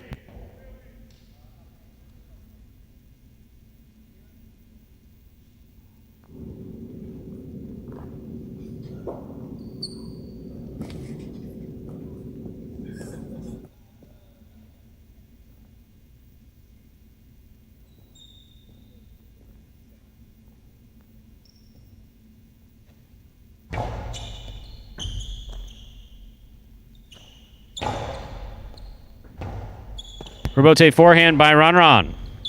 Spinner sets up, makes the rebote. That's into the pad. Point 2.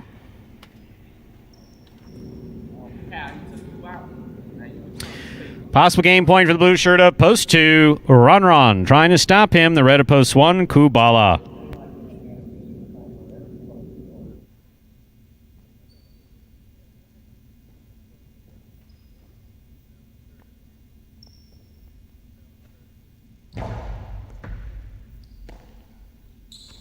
Backhand by Kubala. Rebote forehand by Ron. Rebote left side. It's a 2-all. Ron picks it up on the forehand. Nice throw. Good catch by Kubala. Backhand to the inside. Rebote left side by Ron. Catch by Kubala at the 8 line. Ron. Powerful backhand. Low and inside. And that scores. Point and game, ladies and gentlemen, of the blue shirt of post 2, Ron. 5-8-1. We'll play off for third place. 5 first serves, 2-8.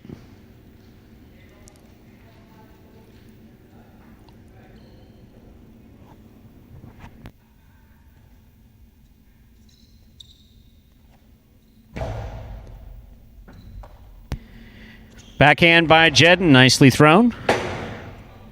Rebote not coming out, point 8.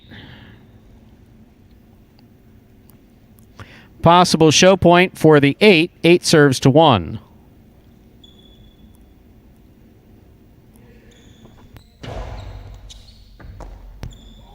Point and a third place finish for post 8, Jedden. Unofficial order finish 2-4-8. Your prices will be up in a moment.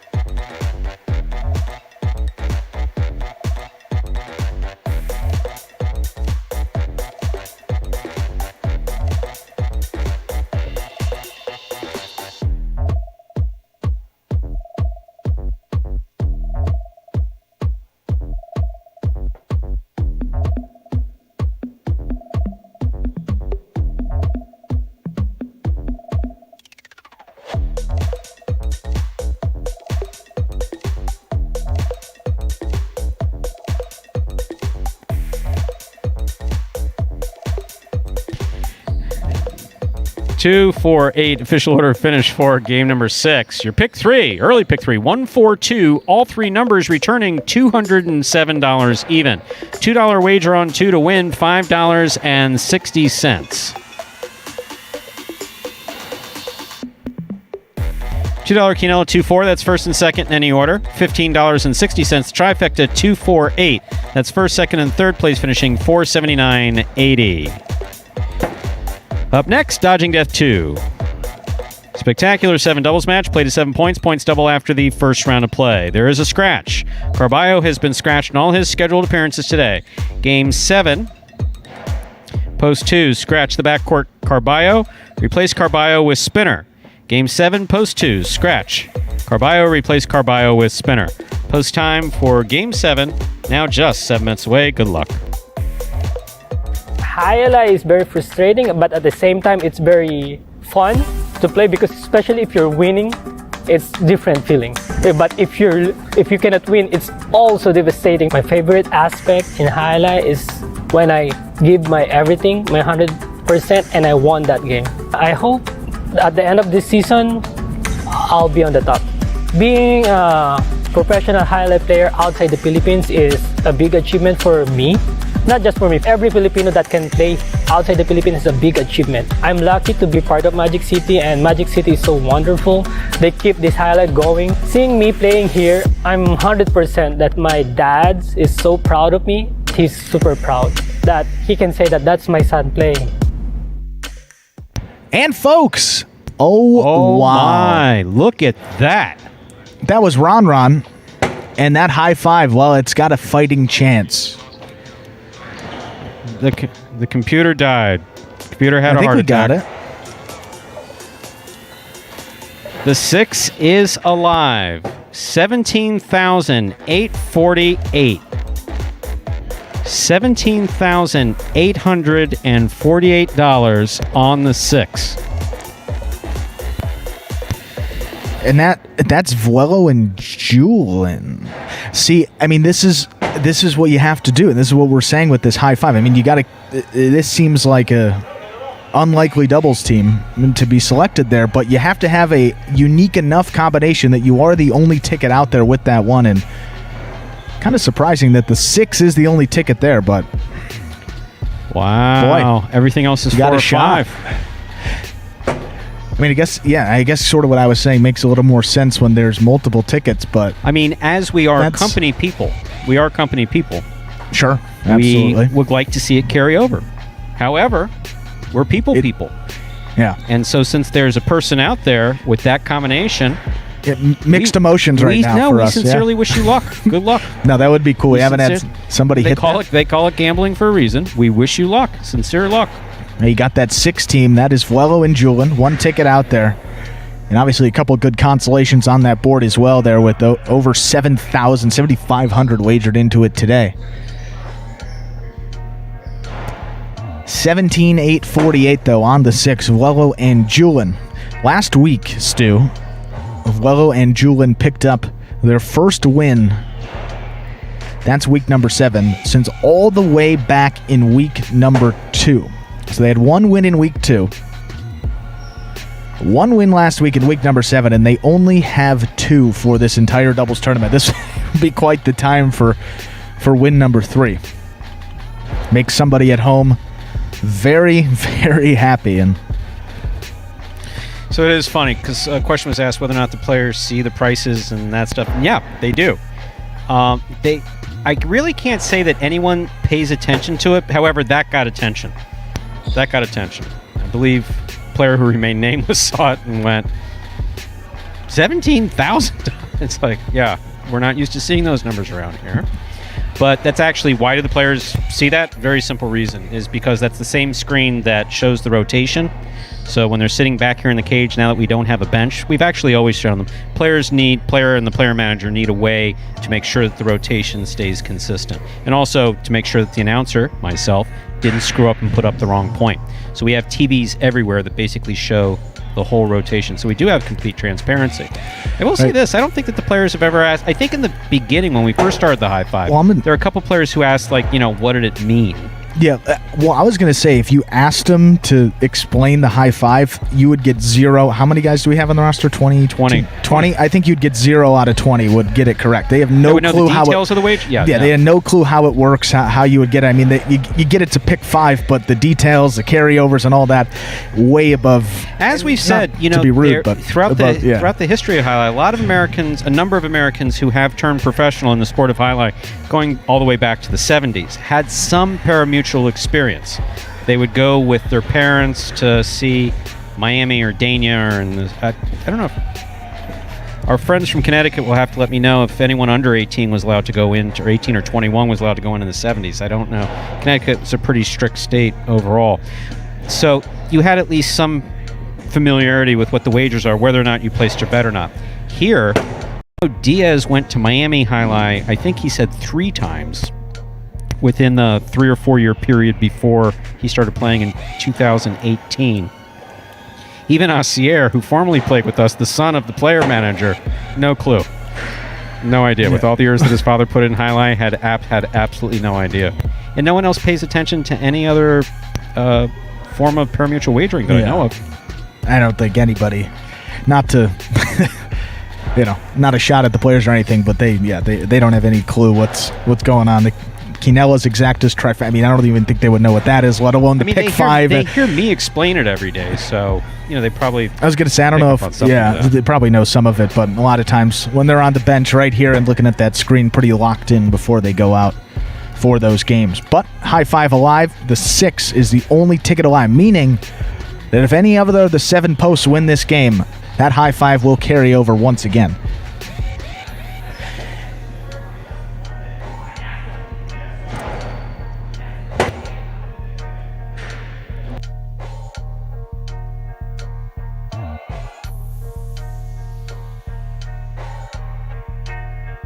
Okay, time to begin Game 7. A spectacular 7. Doubles match, play to 7 points. Points double after the first round of play.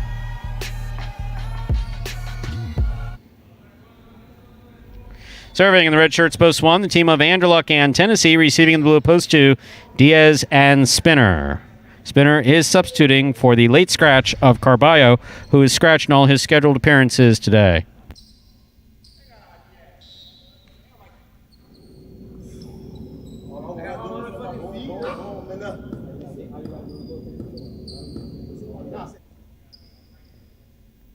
There's a serve by Anderluck. We begin Game 7.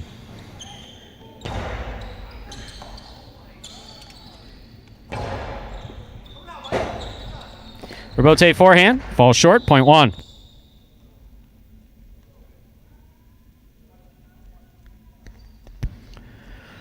First up on the board in our 7th game. That'll bring to the court the white shirts of post 3, Bueno and Ben.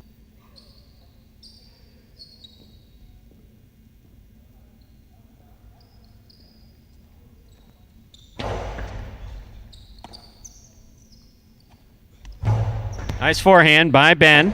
Anderluck calls for the rebote. Plays it from the left side. Here's Ben at the 11 line. Over the top. Ball missed on the forehand of Anderluck, point 3.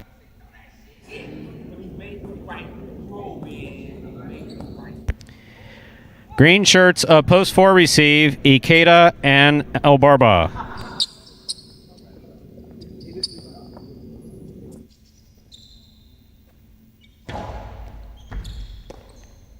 Backhand by El Barba. Catch by Bueno.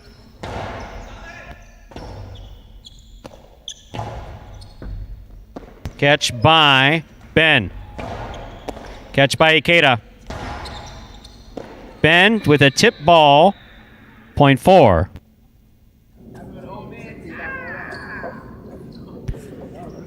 I'll bring to the court the black shirts of post 5. In this matchup, Ikeda serves to Kubala and Benny in the backcourt.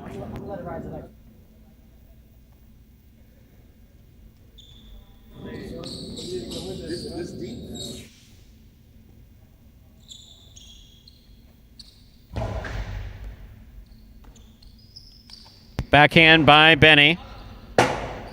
Rebote by Ikeda. Excellent catch by Benny there at the 10 line. Over the top to the inside. Catch by El Barba.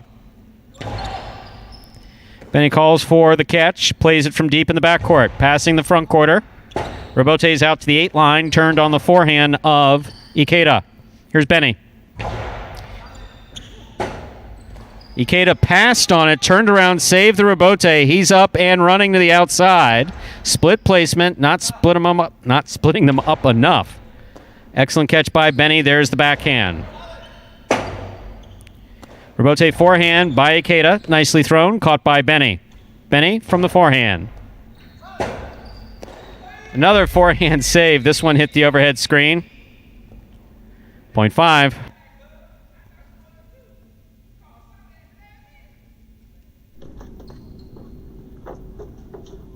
Yellow shirts post 6. Velo and Julian receive.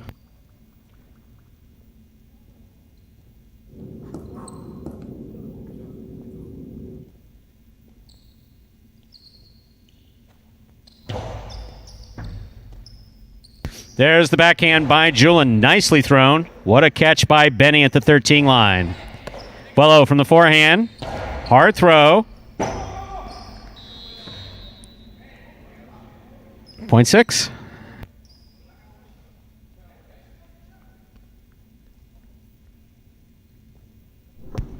Now receiving the pink shirts of post 7, the team of Juice and Ron Ron.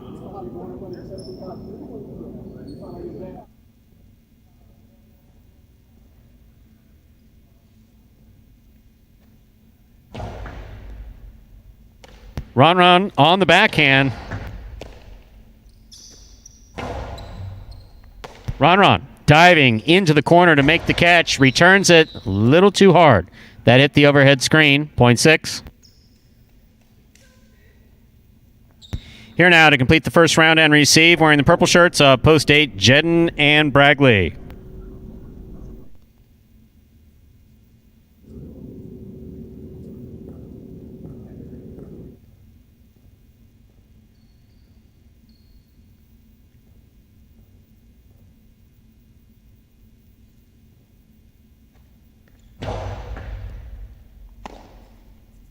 Powerful forehand by Bragley. Good catch by Julian.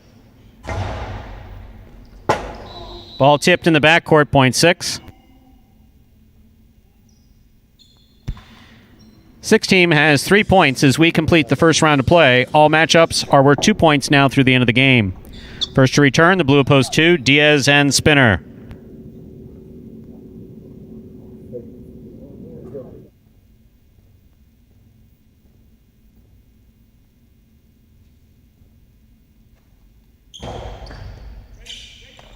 Spinner on the backhand. Big backhand rebote coming out. Buello concentrates, throws it outside. Catch by Diaz.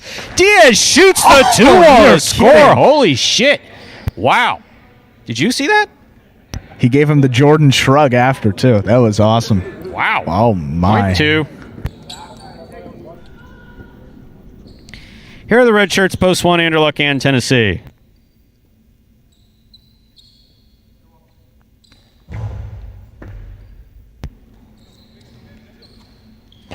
Backhand by Tennessee. What a catch by Spinner in the backcourt.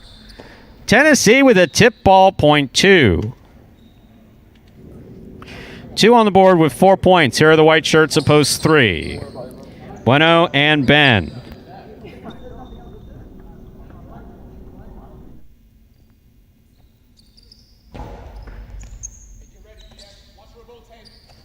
Big backhand by Ben. Spinner comes out to make the rebote. Right up the middle. Catch by Diaz, who moved to the backcourt to make the save.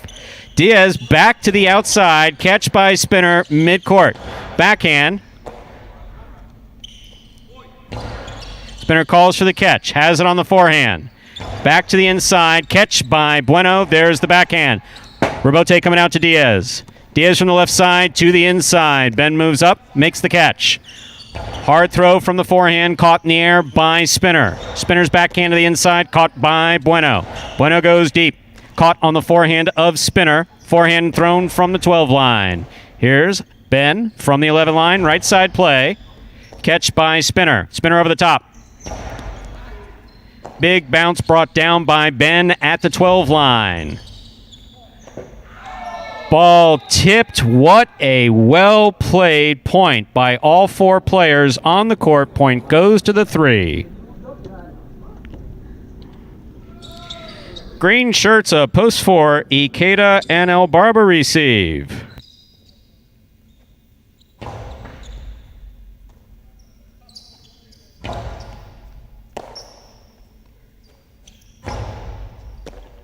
Catch by Ikeda. There's the backhand. Catch by Ben. Forehand over the top at the 11 line. Ikeda makes the catch. Backhand. Rebote forehand by Bueno. Catch by El Barba. El Barba goes deep from the left side. Good catch by Ben. Ben over the top. Catch by Ikeda. Ikeda throws to the inside. Caught by Bueno and a beautiful catch. Difficult rebote from the forehand of Ikeda. Played back to the 11 line. Ben is there. Ben to the inside. Here's El Barba. El Barba from the forehand. Nicely thrown. Rebote for Bueno. Bueno threads the needle. Ikeda comes cross court to make a spectacular catch. Here's Ben from the 10 line. Ikeda reaching behind him again to make the catch. Ben, beautiful catch, pulling it from the sidewall at the 12 line, and it scores on the return. Again, what a well-played point by all four players. Point goes to the 3. Possible game point for the white shirts of post 3. Bueno and Ben trying to stop them. The black of post 5, Kubala and Benny.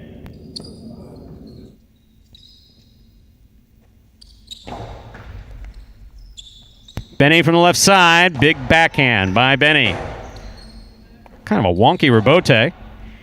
Catch by Benny. Scoop by Ben. Catch by Benny. Benny from the forehand at the 12 line. Bueno with a tip ball. .5 play continues. 5 on the board with 3 points, serving to post 7. Juice and Ron. Wow.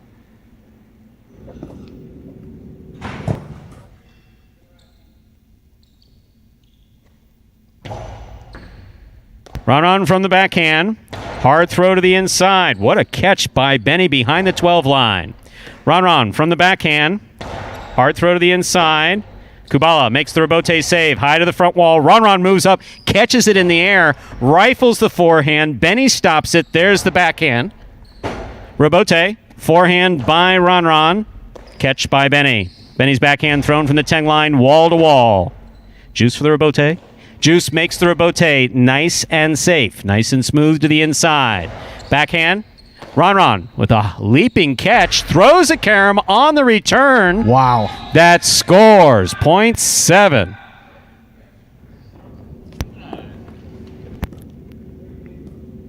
Means the 6 still has a shot here, Stu. My. 7 on the board with 2 points. Here's post 8, the purple shirts, Jedden and Bragley. They're going to need all new helmets.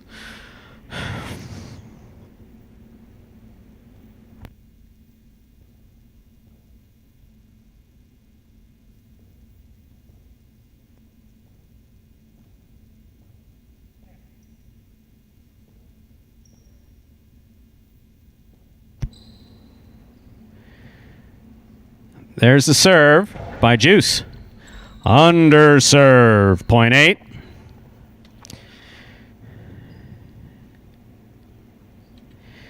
Eight on the board with 2 points, returning with 3 points. Yellow shirts of post 6, Vuelo and Julin.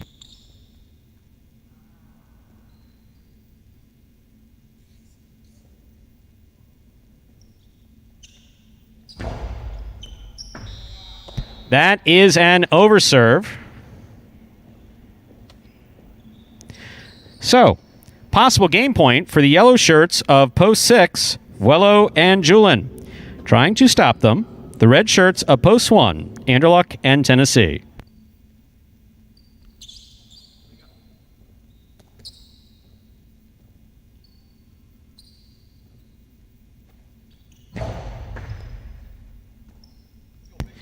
Big backhand by Tennessee right up the middle. Vuelo with a tip ball mid-court. My, oh my, .1. Okay, 1 on the board with 3 points, 2 on the board with 4 points, 17 points played altogether thus far. Anderluck serves.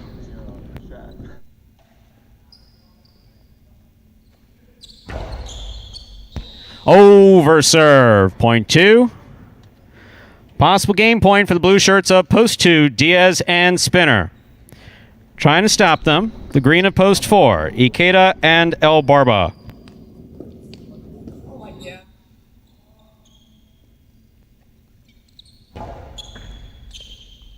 El Barba runs up to make the catch. Hard throw. Diaz was not there to make the rebote, but he got in there to make the rebote. Backhand. Spinner comes out. Ball missed. Great effort. .4.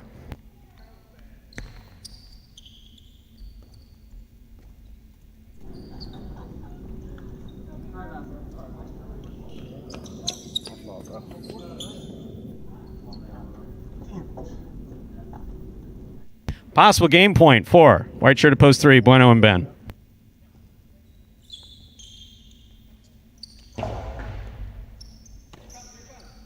Backhand by Ben, catch by Ikeda. Ikeda goes deep, Robote coming out. Robote left side, just above the pad. Ikeda steps in, makes the catch at the 8 line. Nice backhand, stays to the inside. Ben's there. Backhand by Ben, catch by El Barba. Catch by Bueno, coming cross court. El Barba from the forehand. Ball tipped. Point 4.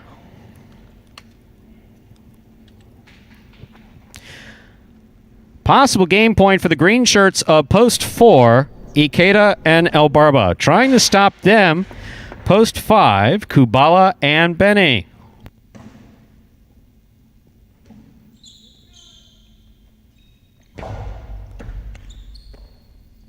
Backhand by Benny. That clipped. Ball tipped in the backcourt. Point 5.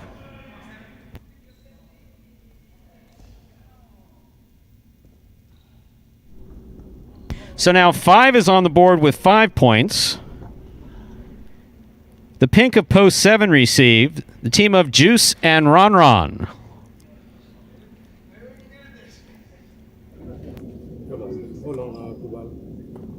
All right, I'm ready.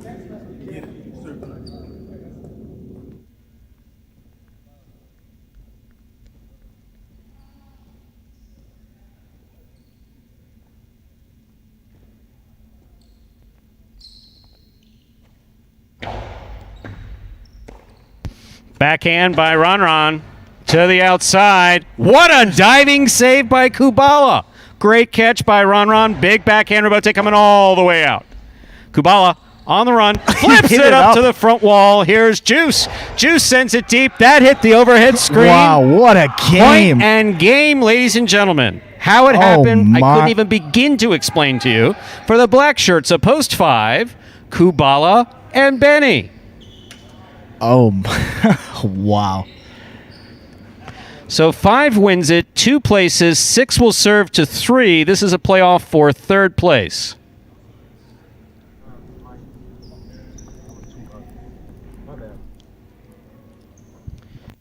Bookmark this game, folks. There are too many positive things to say about it. All right, Velo's going to serve.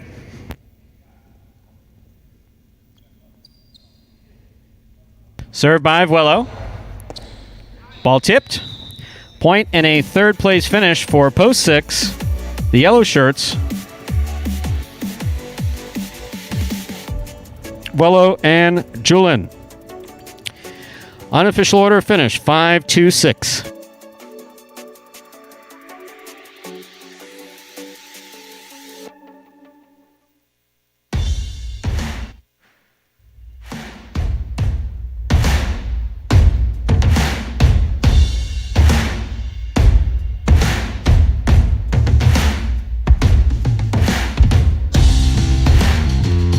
My, oh my, what a fantastic game. I mean, that could be the best game that was ever played here at Magic City. It's certainly the most interesting. Yeah. I mean, there were the magnitude of that game as well. I mean you think about the saves that we saw in that game, people who were out of position, who got back into position, people moving cross court. But what it shows you is the effort that we've been talking about literally since 2018. We sometimes poo-poo what happened the first year here, but shouldn't. All part of a major learning curve in players' training, how to play highlight, all to give 100% maximum effort every time they come on the court.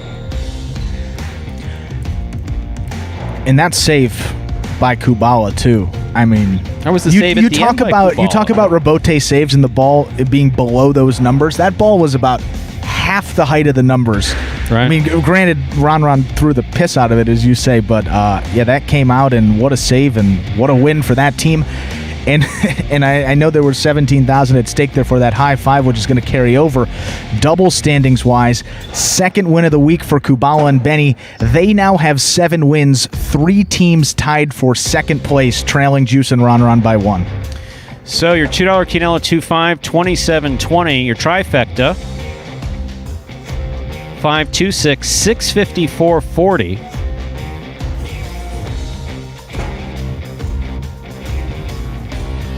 A high five, 314-25, 4 of 5 numbers returning $234.20. The high five carryover now stands $14,802.40. So we'll set that aside until Saturday, when it will be up for grabs again.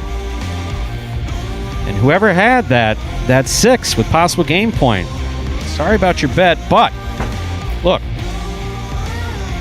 I don't know that anything's worth that much, but I was going to say, if you have to lose a bet, what a great game to watch it happen in. You know? That was tremendous highlight. That was tremendous highlight. But I'm going to just say, Stu, you're not a bettor. Yeah, I was. You right. knew I was fuming. I This was is like, a perfect damn, example no. of why I've never placed a bet on highlight. Yeah. I'm not encouraging those of you who do enjoy placing a bet on highlight not to. I'm just saying, for me personally, going back. Because you watched that game through the lens 30 years of a fan. Every point. Not sitting on the edge of my seat saying, oh my God, with tickets in my hand, I really need the 6 to win. I really need the 6 to win. No, equal enthusiasm for everybody. That when Spinner called to Diaz on the second Rebote save, and Diaz wasn't ready for any Rebote, and he just stepped in and made the Rebote, that's progress of a player. Right. Yes, I realize it was at the expense of a jackpot. I get that. Sure. But no, to watch that development of a player and of the program, it's just a fantastic thing to be part of. Yeah, very much so. Great game there, and yeah. So up next Saturday. is what's his name? Is Game 8. We have another game. Yeah, we have 2 more. God. Game 8, Spectacular 7 scoring. There are no scratches in our 8th game. Actually, sorry, there is a scratch in our 8th game. Game 8, post 5. Scratch Carballo, replace Carballo with Kubala. He played really well in that last game. Doesn't mean anything's going to happen this game, but he did play well in that game. Game 8, post 5. Scratch Carballo, replace Carballo with Kubala.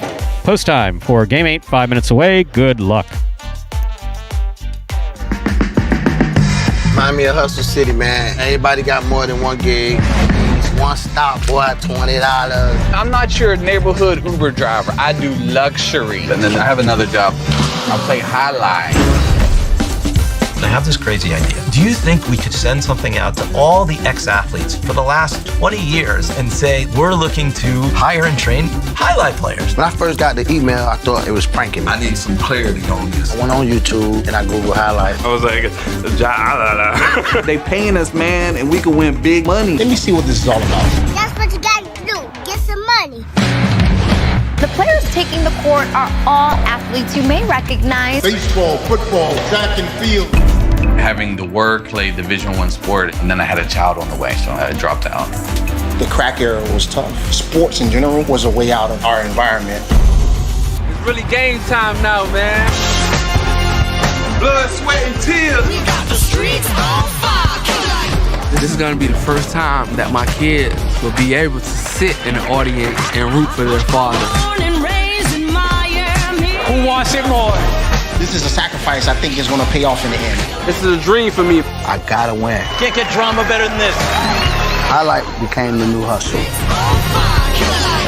Let's get ready to play. And folks, there was a trailer for the award-winning documentary Magic City Hustle about the start of the highlight program here at Magic City just a few years ago. And if you'd like to watch that for yourself, you can head over to MagicCityCasino.com. Under the highlight tab there at the top of the page, the first button under that tab says Magic City Hustle. Click on that. You'll be taken directly to the website, or another way you can do it, just type in MagicCityHustle.com directly into your browser.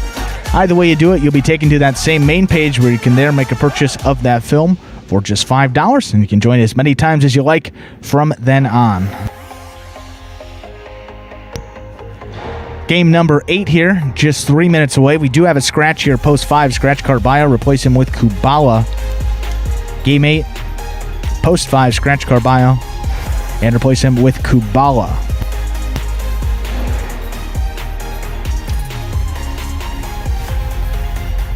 Okay, wow. What's going on? Well, we have 3 minutes to game 8. Okay. Played an unbelievable 7th game. That was pretty amazing, wasn't it? And that high five's carrying over. Wow.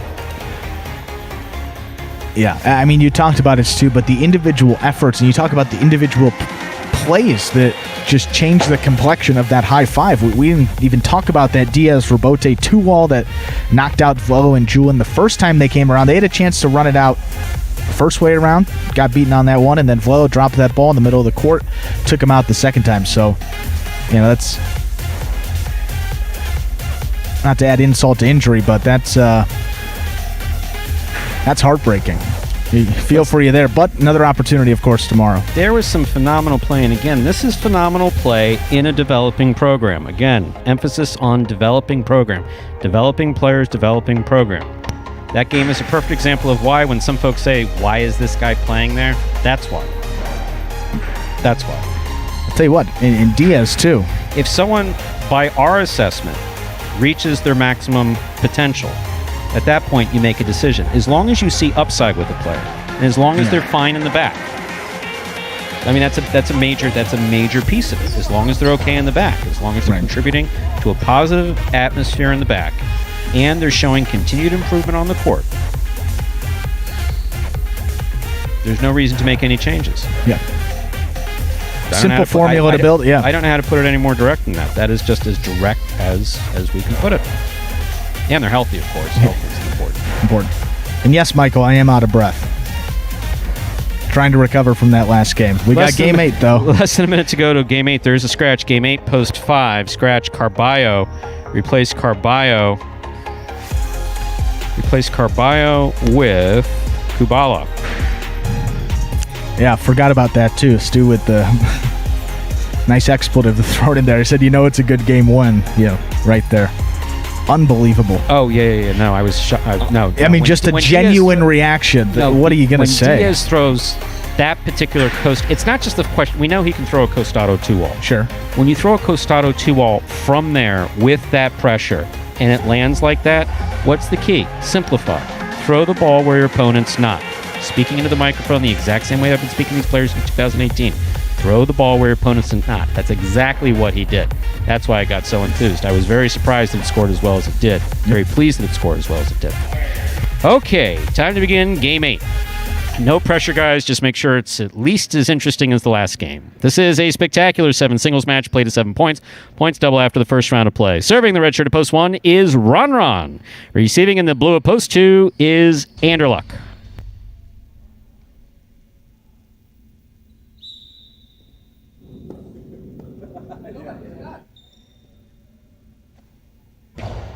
There's the serve. We begin game 8.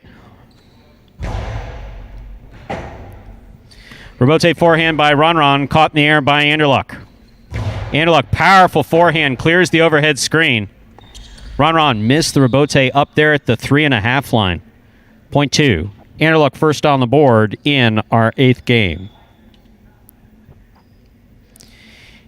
Now receiving the white shirt at post 3. Spinner.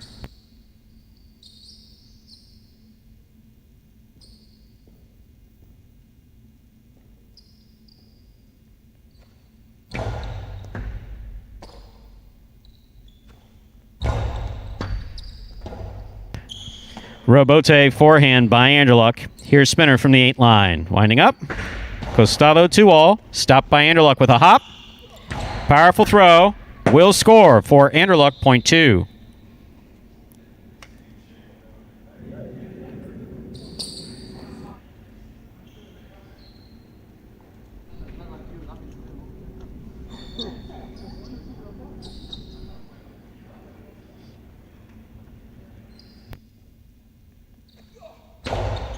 Beautiful serve by Anderluck. Good catch by Ikeda. Ikeda over the top. Anderluck's going to let it pass to the Robote. Robote forehand by Anderluck. Ikeda makes the catch at the 6 line. Hard throw to the inside. Scooped up by Anderluck on the left side. He plays that beautifully to the inside. Catch by Anderluck. Backhand to the inside. Robote forehand by Ikeda. Catch by Anderluck.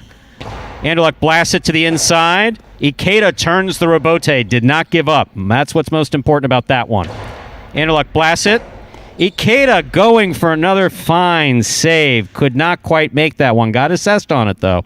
Point 2. 2 on the board with 3 points. Here's the black shirt of post 5. Kubala substituting for Carballo.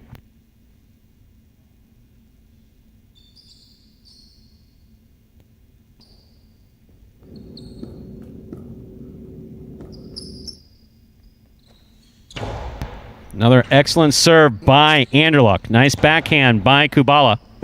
Robote's up. Played from the forehand of Anderluck, who saves it. Nice catch by Kubala. He goes deep. Robote coming all the way out. Robote forehand by Anderluck. That scores. Well thrown by Anderluck, point 2.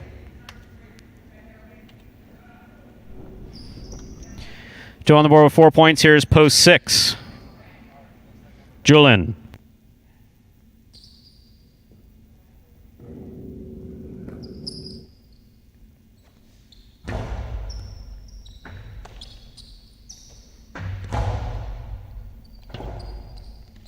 Robote forehand by Anderluck. Catch by Julin.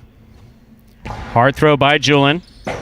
Anderluck showing excellent concentration to keep that point alive. Point goes to the 6.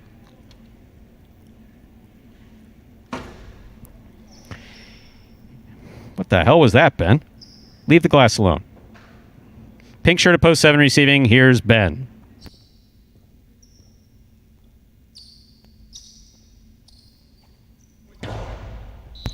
Julin in singles? No. It's all right. Don't let it happen again. Okay, point 7.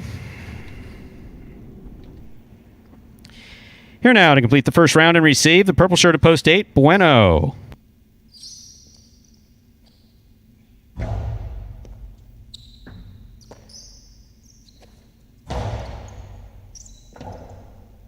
Robote left side by Ben. Catch by Bueno. Bueno to the inside. Ben scoops it on the forehand nicely. Outside placement by Ben. That was really well thrown by Ben. I mean, beautiful. Point 7. That completes the first round of play. All points are now double. That's right. It's a good shot when Manuel compliments you. Very good. Here's post 1, Ron.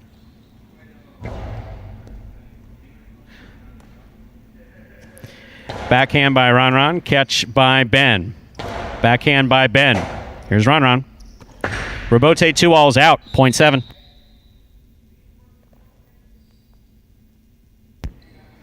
Seven on the board with 4 points. Here's post 3, Spinner.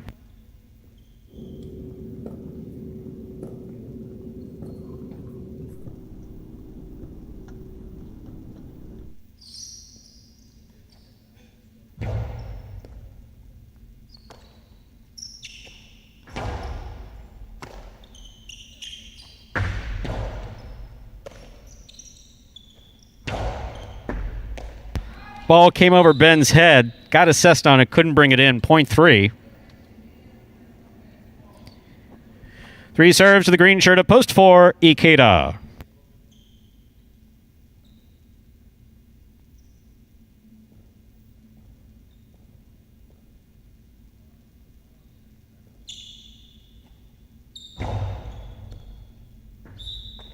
That's an overserve. Ball's got to land between the 4 and 7 line. That passed. Point goes to the 4. 4 on the board with 2 points, serving to post 5. In the black shirt, we have Kubala.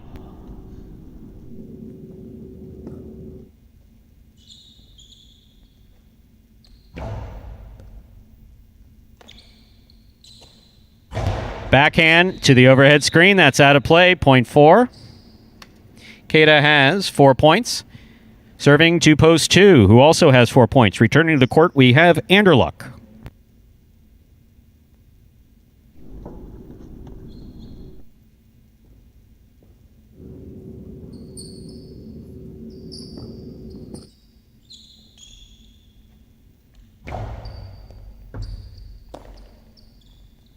Powerful forehand throw really powerful forehand throw by Anderluck. What a save by Ikeda. Anderluck showing good concentration, more importantly, does not overthrow that left side.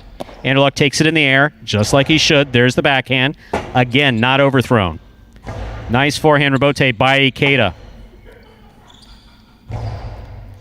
Ikeda from the right side at the 8 line. Back to the inside he goes. Rebote forehand. Cleared the overhead screen. Ikeda makes the catch on the 7 line. Hard throw. Scooped up by Anderluck and a beautiful catch. Backhand. Robote forehand by Ikeda. Catch by Anderluck. Anderluck from the forehand back to the inside. Nice and hard. Ikeda catches it in the air. Ikeda passes from the forehand. Robote comes out. Robote forehand by Anderluck. Catch by Ikeda. There's the backhand. Anderluck makes the catch. There's the backhand. Robote forehand fire to the inside. Anderluck makes the catch. There's the backhand. Catch by Ikeda at the 9 line. Over the top. Pika. Stopped on the forehand of Anderluck. Anderluck goes to the outside. Not outside enough. That's the middle of the court.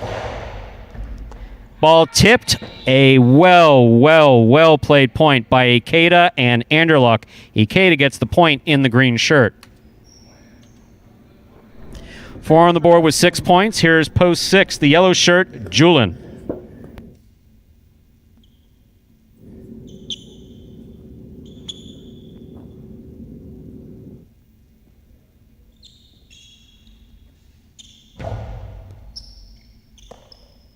Backhand by Julin.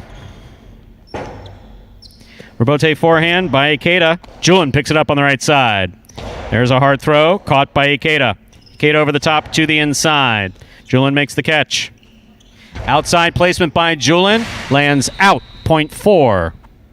Point and game, ladies and gentlemen. A well-earned game to the green shirt of post 4. Ikeda. 7 serves 2. This is a playoff for 2nd and 3rd place.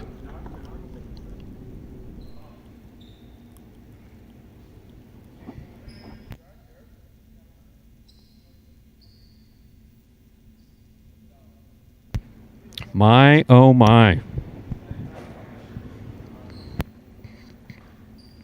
What fantastic play. Anybody who's got any questions about what Magic City is about or has been about since 2018 just needs to watch the 7th and 8th game of today's performance. Maybe we'll do something special. You television people, you're good at that stuff. You know, we'll get the highlight channel on it. Putting, you know, sparklers around them and stuff. Banners, and streams, and I'm really not mocking it, by the way. No, I do like what you do. No, not at all. We'll get that point out there. There's the serve by Ben. The point, you got to get the game. Full games, yeah. A couple great points, too. Anderluck on the backhand. Robote forehand. Catch by Anderluck. Outside placement outside the court. Point and a 2nd place finish for the pink of post 7. Ben. Anderluck comes in 3rd.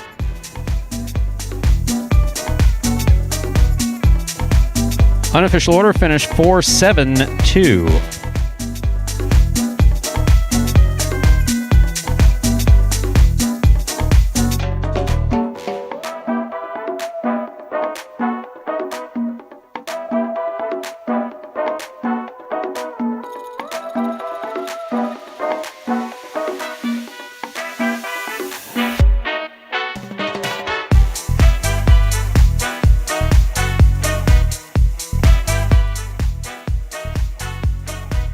Thank you, Brian D. My life is not that complicated, actually. Coming in first, post 4, Ikeda. Taking 2nd, post 7, Ben. Coming in 3rd, post 2, Anderluck. 4-7-2 is the official order of finish. And I have worked really hard in my life at different times for earn a living. So yes, I know when I have it good, and I have it great. $2 wager on 4 to win returns $14.60. There's a consolation in the place pool. 2 to place returns $9.80. $2 Quinella 4-7, 48-20. That's first and second in any order. Look at that trifecta.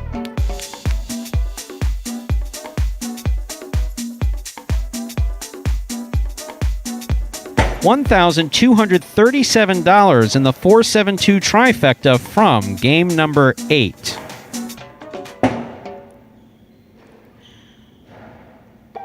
Ernesto, you almost brought a tear to my eye. I mean, not really. I do get emotional, just usually not about highlight. But no. But today's a special day. We've always people understand it.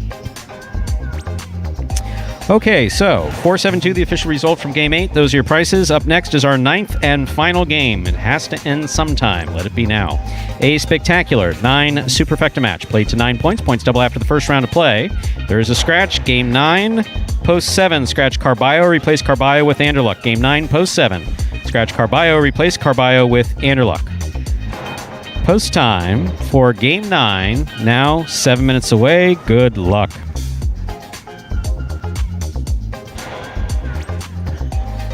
And folks, it is that Superfecta 9-point singles game to close out the action here at Magic City for the day. And to explain some of the subtle differences in scoring between those 7 and 9-point games, we got this video to explain it all to you. Take a look. Spectacular 9 singles games are played with 8 players. Each player wears a different color jersey numbered 1 through 8 on the front. These numbers are traditionally referred to as post numbers. Post numbers are used to signify the order in which the athletes will play in a game. These numbers are also used for betting purposes. Don't be confused by the numbers on the back of our jerseys. Those are just for fun. Each game begins when the player in the post 1 red jersey serves to the player in the post 2 blue jersey. The served ball must land between the 4 and 7 lines marked on the court's side wall. If the ball lands between those lines, the serve is good and play continues until one of those 2 players wins that matchup. The player who loses the matchup exits the court and waits for his next turn at the end of the rotation. It's important to note that every game has 2 rounds. The first 7 matchups in a game make up round 1. Each matchup in round 1 is worth 1 point. Round 2 refers to all matchups that take place after the 7th and final matchup of round 1. The number of matchups in round 2 varies from game to game. And in round 2, each matchup is worth 2 points. The first player to earn 9 points wins the game. And folks, back here now, 5 minutes from game 9. So we have the Golden Cesta to give away here for week number 8. Taking a look at these numbers here, I think it's going to go, regardless of what happens here in this 9th and final game, Stu, going to go to Ron again. I believe that's the 4th week in a row for Ron taking home that Golden Cesta. And he's building up quite the lead there out in first place in these short season single standings. 24 wins for Ron. CRB in second with 16. Spinner rounds out the top 3, 15 wins for him. Bueno, 4th place at 13. Julian in 5th with 12. Obviously looking at the chat with 100 viewers live and appreciate all the positive feedback. Schmel, thank you very much. Yes, I am, by history, emotionally volatile, I guess is a good way to put it. I think if you spoke to my ex, you would hear emotionally volatile would be accurate. You don't just have to be an ex. I think anybody who's been associated with me for over the course of the last 15, 20 years. But no, try not to be emotional about, what's going on where you work. Try to contribute in a positive way as much as you can. Try not to take it personally. Sure. And also, there's some discussion about Anderluck and learning the left side. Everybody, that's been the biggest learning curve for me. I've actually employed my skills from psych in a history of being a patient and also working in mental health for years. I probably employed as many of those skills as I have anything associated with learning how to work with these guys. Yeah. It's everything is at their own pace. Lights go off. I mean, we saw a bit of it year 1 into year 2. Like when Diaz got most improved, and then Ben got most improved last year, is that all of a sudden just something goes off, whether it's in the catching or how they move to the ball or whether they pick up on a particular shot or if their game is better rounded. So this is the year specifically referring to Anderluck where we'd like to see Anderluck start developing skills on that left side because his right side is perfect for this court. Right. Yeah. We've seen that. Yeah. Many a times. Plenty of examples. So should he be working on that? Yes. When his head's right for it. That's really that's the most honest explanation that I can give you. For those of you who have experience either playing professionally or playing amateur, I know there's some professionals who tune into that, you'll know that there were times that you're on the court, amateurs too, where all of a sudden something just made sense after a few months, after a few years in some cases. My rebote was terrible. That's with all the training you could have in the Miami Highlight School and with help from professional players. I had a mental block until I was in my 40s and was managing at Fort Pierce and had unlimited time on the court, and a player who remained nameless was out there throwing it around with me and said, "Why don't you think you have a good rebote?" He said, "It looks fine." And I said, I guess I really hadn't really thought because I really wasn't paying attention to it. We were just out there throwing at Fort Pierce, just throwing in the off season. Yeah. And all of a sudden I realized I didn't have a problem with my rebote. Now I'm too old to walk on the court because everything hurts. I walked out there with Diaz 2 Fridays ago. My arm still hurts 2 weeks later. Literally, it still hurts. I'm right with you there. I went out. I think it was last Monday, threw a couple around, and the next 3 or 4 days I couldn't really move that right arm. That bicep was giving me Andrew's some grief. on the phone. He needs to call in. Yeah, He needs to call out from today. We had Jeeves come in, bring some ice packs. I mean, long drive, but had to do what we had to do. Final game of the day. Yeah, game 9. There is a scratch. It's been a great day. Game 9, post 7, scratch Carballo. Replace Carballo with Anderluck. Game 9, post 7, scratch Carballo. Replace Carballo with Anderluck. And in addition to the players and the stuff that Scott does and the company, of course, it's you guys tuning in. Thank you so much. We very much appreciate that. We still have a game to go, but really, even those of you who make derogatory comments every now and then, yes, even you, Ernesto. Look, I'm schlepping up to North Miami We are. on Wednesday with Andrew. So Wednesday, 6:30, 7-ish. Miami will be a little fashionably late, or else I will. got to finish up the workday here, but we'll definitely be there on Wednesday, so that should be a lot of fun.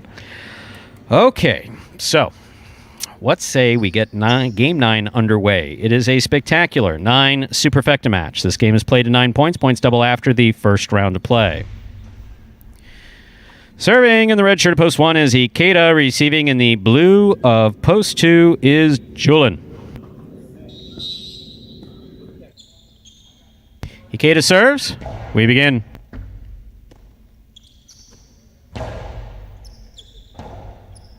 Robote forehand by Ikeda. Catch by Julin at the 9 line. Robote forehand by Ikeda. Julin missed it on the right side. Point 1.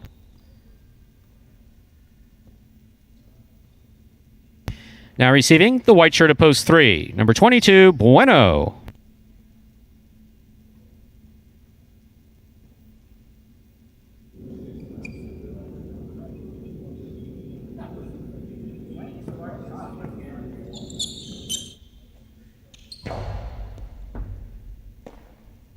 Backhand by Bueno. Robote by Ikeda, showing good control. Bueno has a tip ball at the 10 line, point 1.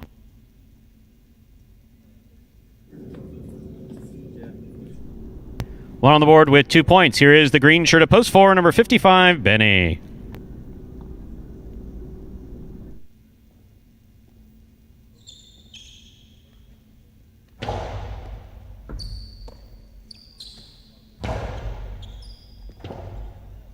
Robote forehand carom.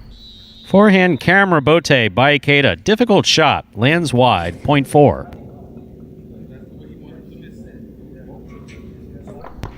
Here's the black shirt of post 5. Run.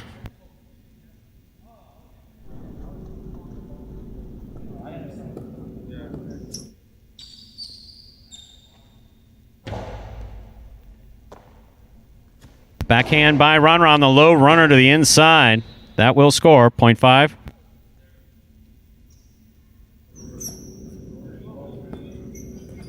Yellow shirt of post 6. Ben receives.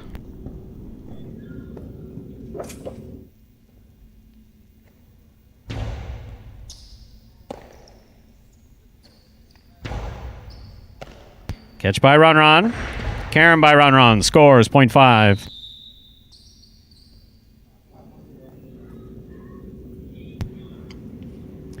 Now receiving, pink shirt of post 7, Anderluck.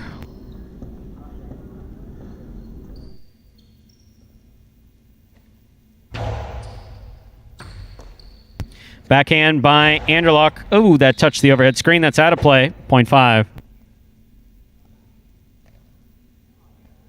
5 on the board with 3 points. Here's post 8, Spinner.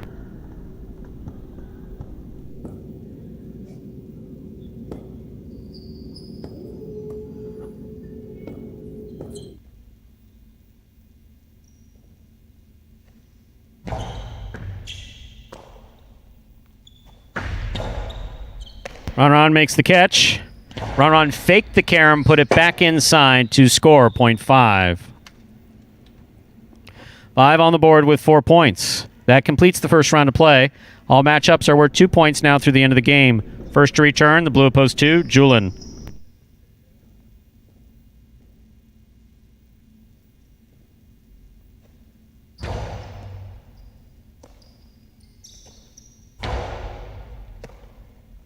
Backhand by Ron. 2-all. Stopped by Ron.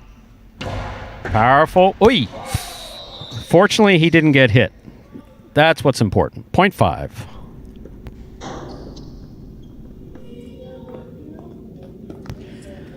Ron's on the board with 6 points. Remember, 9 points are needed to win a Superfecta game. Here's post 3, the white shirt, Bueno.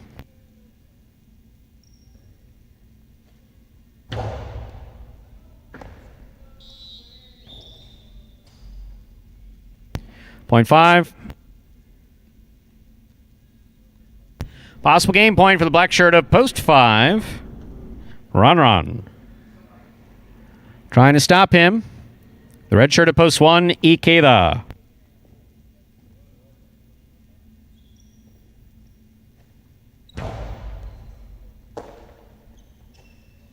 Powerful forehand. Interference ruled. The point will be replayed. 5 serves to 1.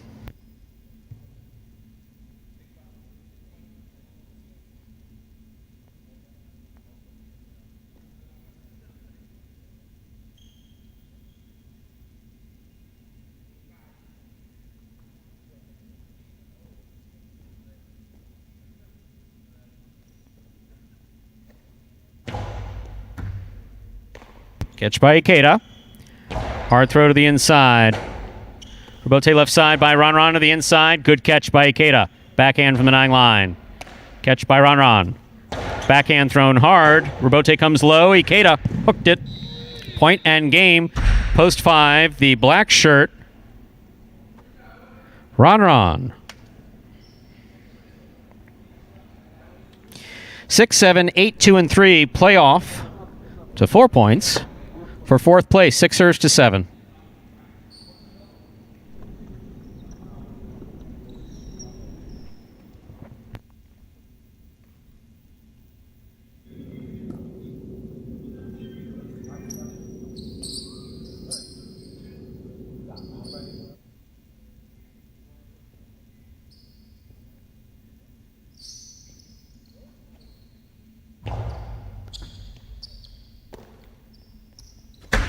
Karen by Anderluck opens up and scores beautifully, 0.7. Possible 4th place finish for Anderluck. Anderluck serves to Spinner.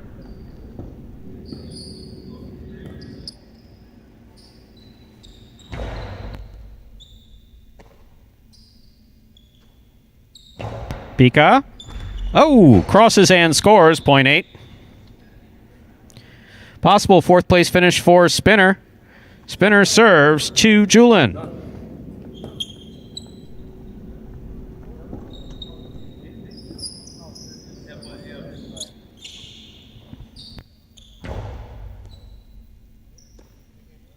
Backhand by Julin. Catch by Spinner. Backhand by Spinner. Robote forehand beautifully played by Julin. Spinner sets up at the 10 line, makes the rebote. Catch by Julin. Karen by Julin opens up and scores. Well thrown, 0.2. Possible 4th place finish for Julin. Julin serves to Bueno in the white shirt at post 3.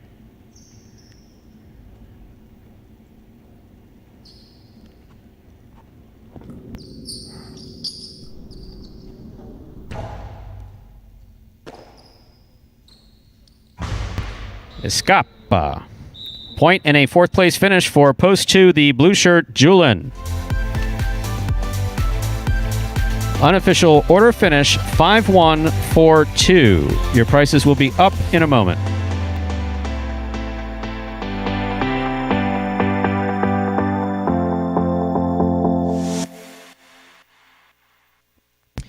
Results from Game 9 are official. Coming in first, post 5, Ron. Taking second, post 1, Ikeda. Coming in third, post 4, Benny. Taking the quad, post 2, Julin. 5-1, 4-2 is the official order of finish for game number 9. We'll have your prices up in just a moment. $2 Quinella 1.5. That's first and second in any order. $14. Huh. Those of you wagering on this had an inkling that Ron would do well, I see. Trifecta, 514. That's first, second, and third place finishing. $66 even. Superfecta, 5142. That's a $2 price. $408.20. The pick 3, late pick 3, 545. That's 545. 3 of 3 numbers returning $103.60. Wow.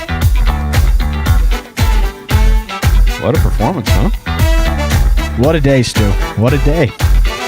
Closing it out. So I'm going to like this on... Only had...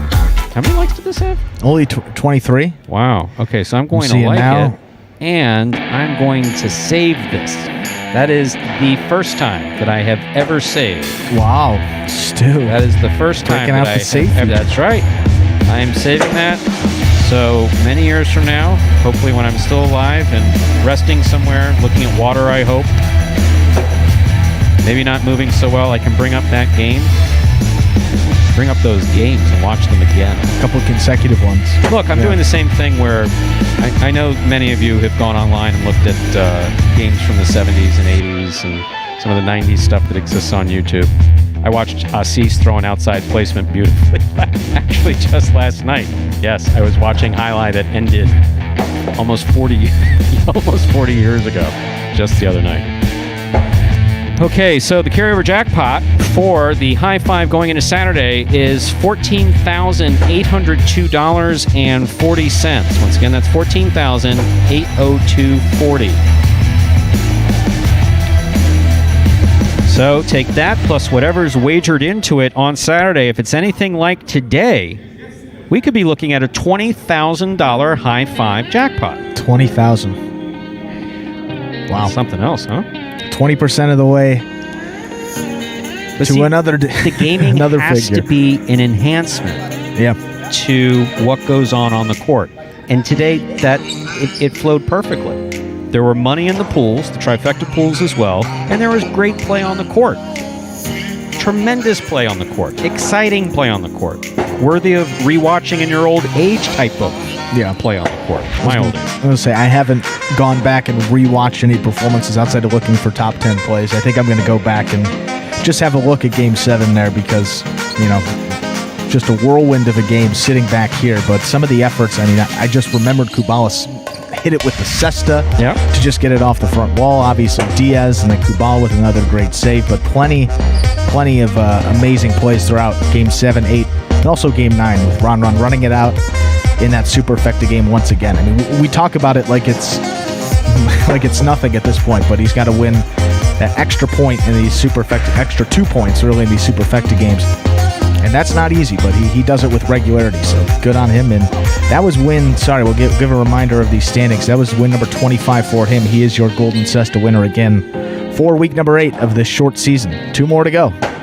And who do we have on the court practicing? We have Benny in the green, and there in the black shirt and the white shorts is Cool Fitness. Kind of out of camera. There he is right there. Yep. Cool Fitness could have left after the 7th game, but no. He's back here practicing. And tomorrow we have Highlight H2H. Yes, we do. At 10 a.m. 10 a.m. It's going to be group number 1 coming out again tomorrow. So Ikeda, Ron, Julin, Spinner, Carballo, and Bradley are going to be the 6 you'll see there. And final day for group number 1. Final day. So last time you'll get to see these guys play their matches for this short season H2H. That, ladies and gentlemen, will do it for this Monday afternoon performance of Live Highlight in the Magic City on the Highlight Channel. We're glad that you chose to join us this afternoon and invite you to join us again tomorrow morning. That's Tuesday morning at 10 a.m. when we will play Highlight H2H. It will then go dark until Saturday, when we return with 9 more action-packed games at 4 p.m. and a high five with a carryover jackpot, $14,802.40. We do hope you enjoyed today's highlight action at Magic City. And if you didn't, I can recommend a few psychiatrists. We can see if they accept your insurance. Please like and subscribe to the Highlight channel on YouTube and let us know your thoughts and any questions you might have in the live chat while we're playing. On behalf of players, staff, and management, Magic City Jai-Alai, we thank you for joining us today. Hope you'll join us again tomorrow at 10 a.m. for Highlight H2H. And then what we believe will be a $20,000 High Five Saturday at Magic City. So goodbye till we can see you back here at Magic City Jai-Alai.